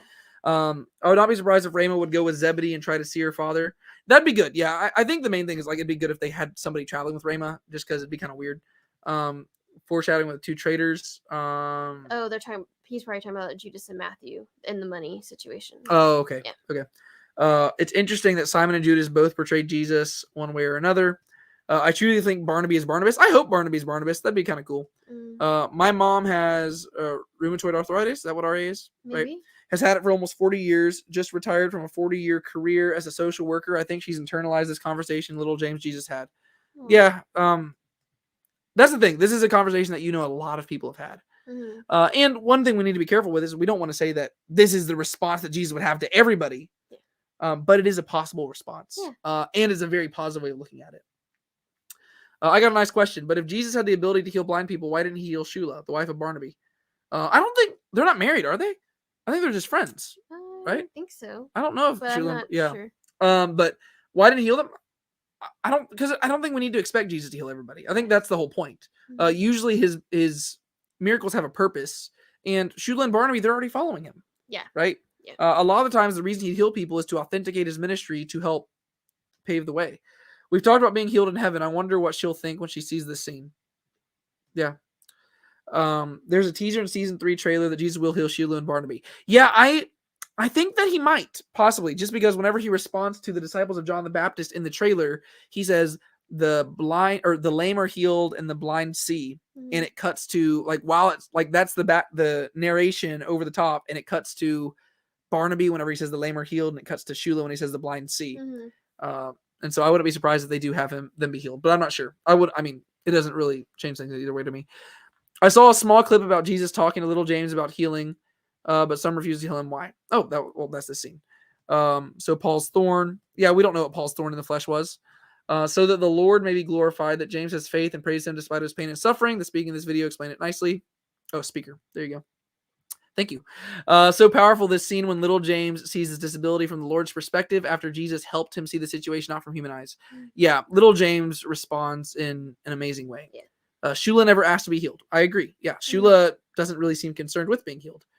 I think she's totally fine with it. Obviously, she'd probably like being healed, but she seems to be thriving either way. Yeah. It seems like it's been affecting little James more than, and you can understand that, right? Because he is close to Jesus and he is constantly seeing this stuff happening. Yeah. To where he's like, man, what the heck? Yeah. Why don't we? Yeah. And I think that this is also consistent with the character of Jesus. Like, whenever you just think of a lot of Jesus' teachings, it's always being like, hey, stop focusing on what God's doing for others. Unless it's in a positive way. Don't compare yourself to others, if that makes sense. Yeah. thoughts about Judas approaching Jesus to be a disciple instead of Jesus calling him. That doesn't really bother me either way. I mean, I don't think there's really a whole lot of significance to it. It does show, like, Jesus still ultimately did say, "Follow me." I was just about to say there was Jesus was initiating a conversation, I would say, Yeah. with Jesus, because he wasn't like going in there and being like, "I'm gonna follow you no matter what you say." So there was a conversation there, and then because he's not the first one. Invited him to it. Yeah, he's not the first one to do that. I mean, Andrew was kind of like that. Phil, I mean, obviously Jesus had followed me to them as well, but Andrew, like, the moment he saw Jesus, he was like, "That's the Messiah." And Philip came from John the Baptist to do that and stuff. So I don't think that's really, thank you, super sticker, appreciate it, Miss Chan. Thank you. All right, moving on. We are moving into the last scene, so we can wrap this thing up. This has been a long live stream, much longer than I anticipated. Thank you for sticking around. Yeah, thank you for sticking around. People. I'm actually getting kind of tired, so and I'm very hungry. So we need cinnamon cakes. I have a food you know not of. All right, so we get into the last scene. Real quick comment regarding the scene with James and Jesus about his healing. It's really good because many of us have kind of illness. I too have rheumatoid arthritis. So I think there's a really good application for this here, where we don't want to put motives in God's heart, right? Like, that's the main thing. Like, that's the one thing you have to be careful about the scene where he says that he trusts little James. You have to realize that we don't want to say that is always God's motive, because we don't want to speak on behalf of God, but we can control how we respond. And we have to realize that God is giving us an opportunity to respond faithfully. Which is really good. And just knowing that God knows plans that we don't necessarily know. We don't know how he's going to work through us or how things are going to happen. So that's, it's just a thing where you kind of have to trust in him and just know that his ways are better than ours. And so that's a good way to realize that. Yeah. Megan really wants us to order those cinnamon cakes. Dang it. Tell us where we can get cinnamon cakes. We know where you can order those. She also has RA, diagnosed when a teenager. Wow. Oh, wow. Okay. So we move to our final scene, where it's nighttime now, and Matthew is walking through the streets of Capernaum, and we're seeing him walk through kind of the same places that we saw back in season 1, episode 1. And he's just as nervous. He walks by his tax booth, and he kind of just pauses there and looks at it. And then he walks past people, and he's still nervous walking around them. And he's basically, he's going in the reverse order of where we saw in episode 1, season 1, right? He was going from his house to the tax booth. Now he's going past the tax booth back to his old house.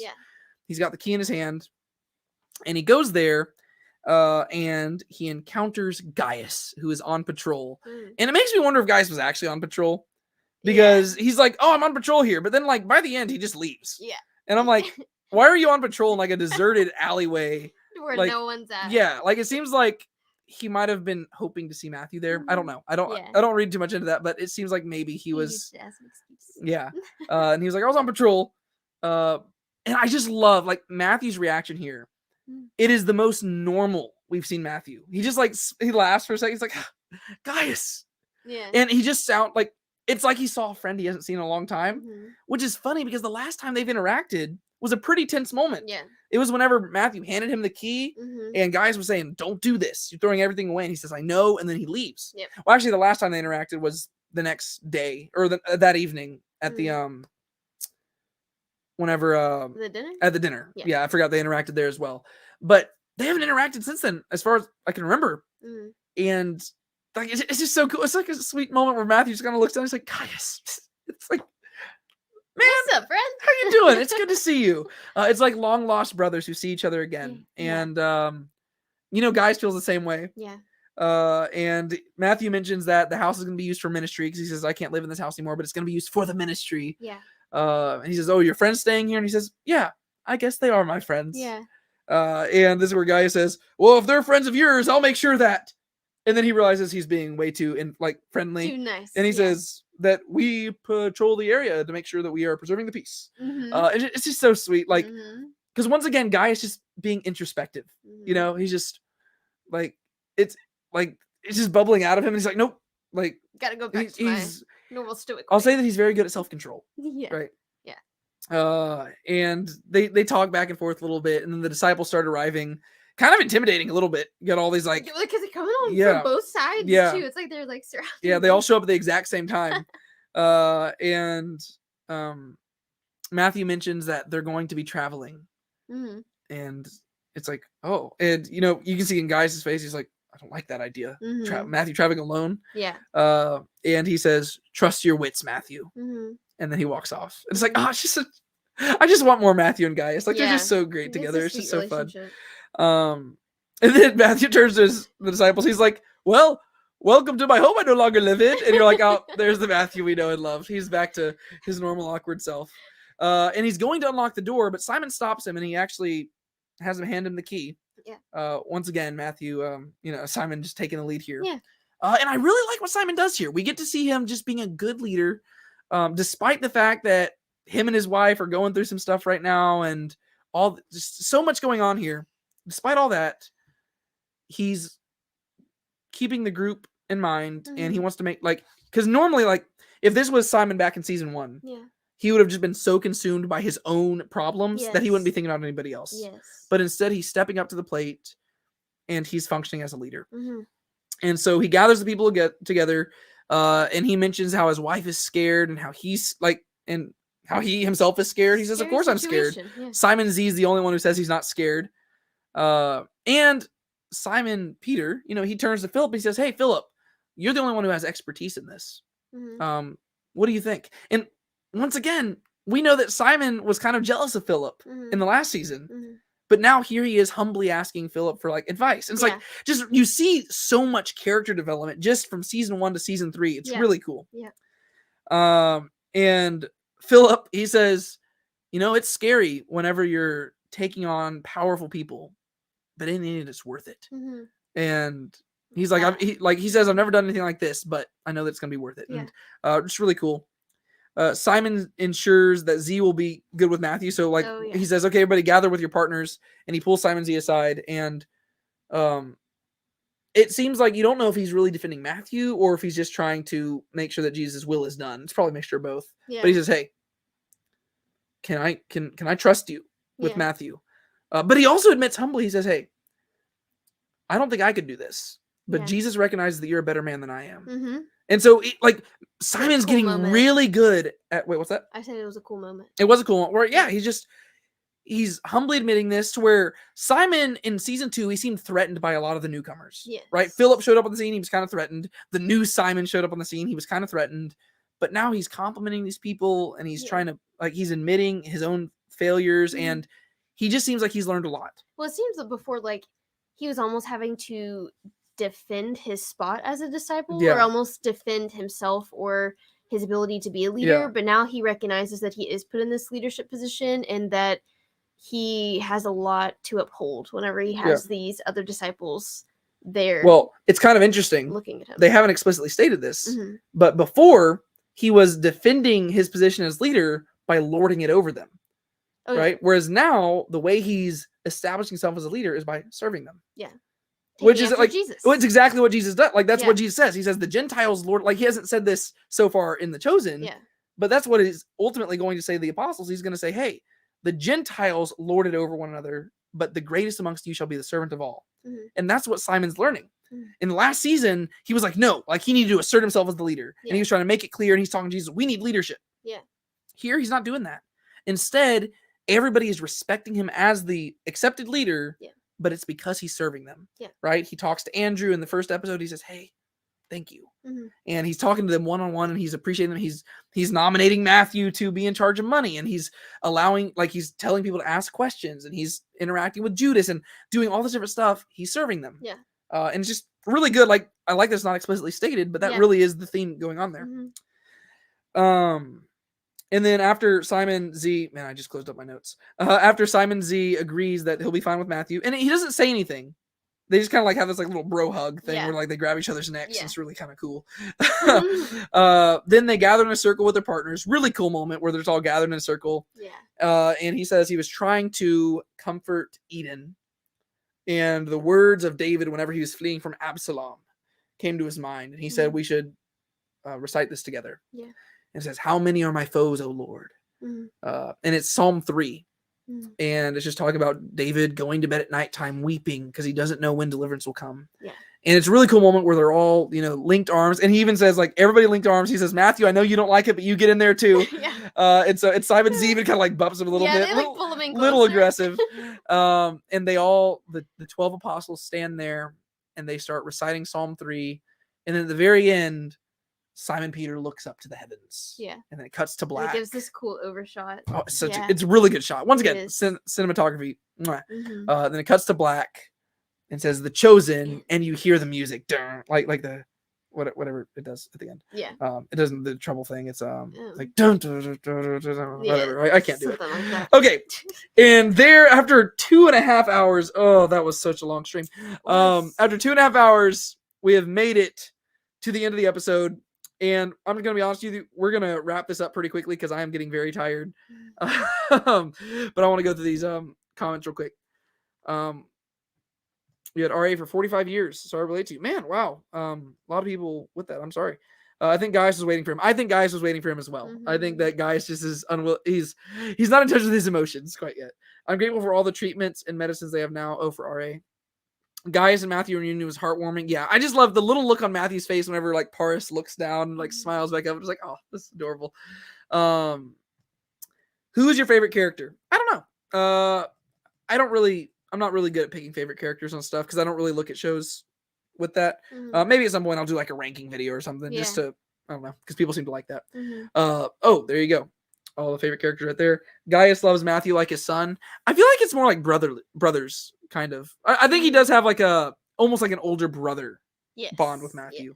Yes. Love that line from Matthew. I'm loving this conversation. Yeah, I've loved having this conversation. Also subtle foreshadowing with Simon and the keys. I was wondering that, like, because like Simon has the keys, because there's the whole like Jesus giving Simon the keys to heaven or whatever. I don't know if that's what they were going for. But I did think of that when we were having the conversation a second ago. Good thought. Did not pick that up. I have a soft spot for Simon Peter, but they're all good characters. Amazing work having a 12. They've done a very good job. I mean, I was thinking about that watching it. They have so many characters in the show, and they're all fleshed out. You know what's going on. They have separate storylines. They all have backgrounds for the most part. It's really awesome how they've done that. And really, we've only had 18 episodes so far. Yeah, like it's really remarkable for how many characters we have, and we still care for all of them and stuff. Yes. I certainly can name all 12 apostles off my head. Yeah, that's really useful, isn't it? Right? That's the cool thing about the show is that now you can actually know the 12 apostles. They're all maturing and growing in wisdom. I agree. That's what I was saying in my spoiler-free review. The theme of discipleship is really cool because normally I don't watch shows asking, ooh, how do I relate to this character or that?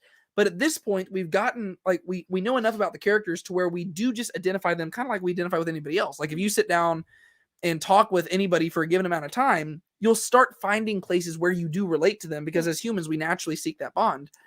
The characters are fleshed out enough to where you're watching them grow and you're like, I can think of some place where I have gone through that same thing. And so whenever I'm meeting characters for the first time, I don't really do that, but I am beginning to see that now. I think Simon Peter, when he went to get Mary and Matthew, he feels like he was responsible to protect Matthew. Now he was giving it over to Simon Z. Yeah, I think Jesus did that on purpose in season 2. It shows that Sermon on the Mount has affected them all. Absolutely. Loved when they spoke Psalm 3. I agree. I really like Psalm 3. Go and eat and sleep well. Thank you. I anticipate it. I hope so. I think you're right. Older brother with younger. Absolutely. Thank you guys. So fun to rehash these scenes. Yes. And Dwayne, it's good to have you join us on here. I really like that we got to meet each other. It's so fun, like putting faces to the people that I interact with on here. So it's like, oh yeah, I know that guy. That's kind of fun. It's past my bedtime now. Good night. Love you. Thank you for having this live stream. Yes. Thank you all for joining us. I really appreciate it. It was a really fun time. And now, hey, real quick, before we wrap this up, or even after we wrap this up, go down into the main comment section outside the live chat and just give us ideas for different things that you would want to see us cover about episodes 1 and 2 or other stuff in regards to The Chosen. Because right now, until I actually have access to the physical, like to the copies of these scenes and stuff, I won't really be able to do my episode breakdowns yet.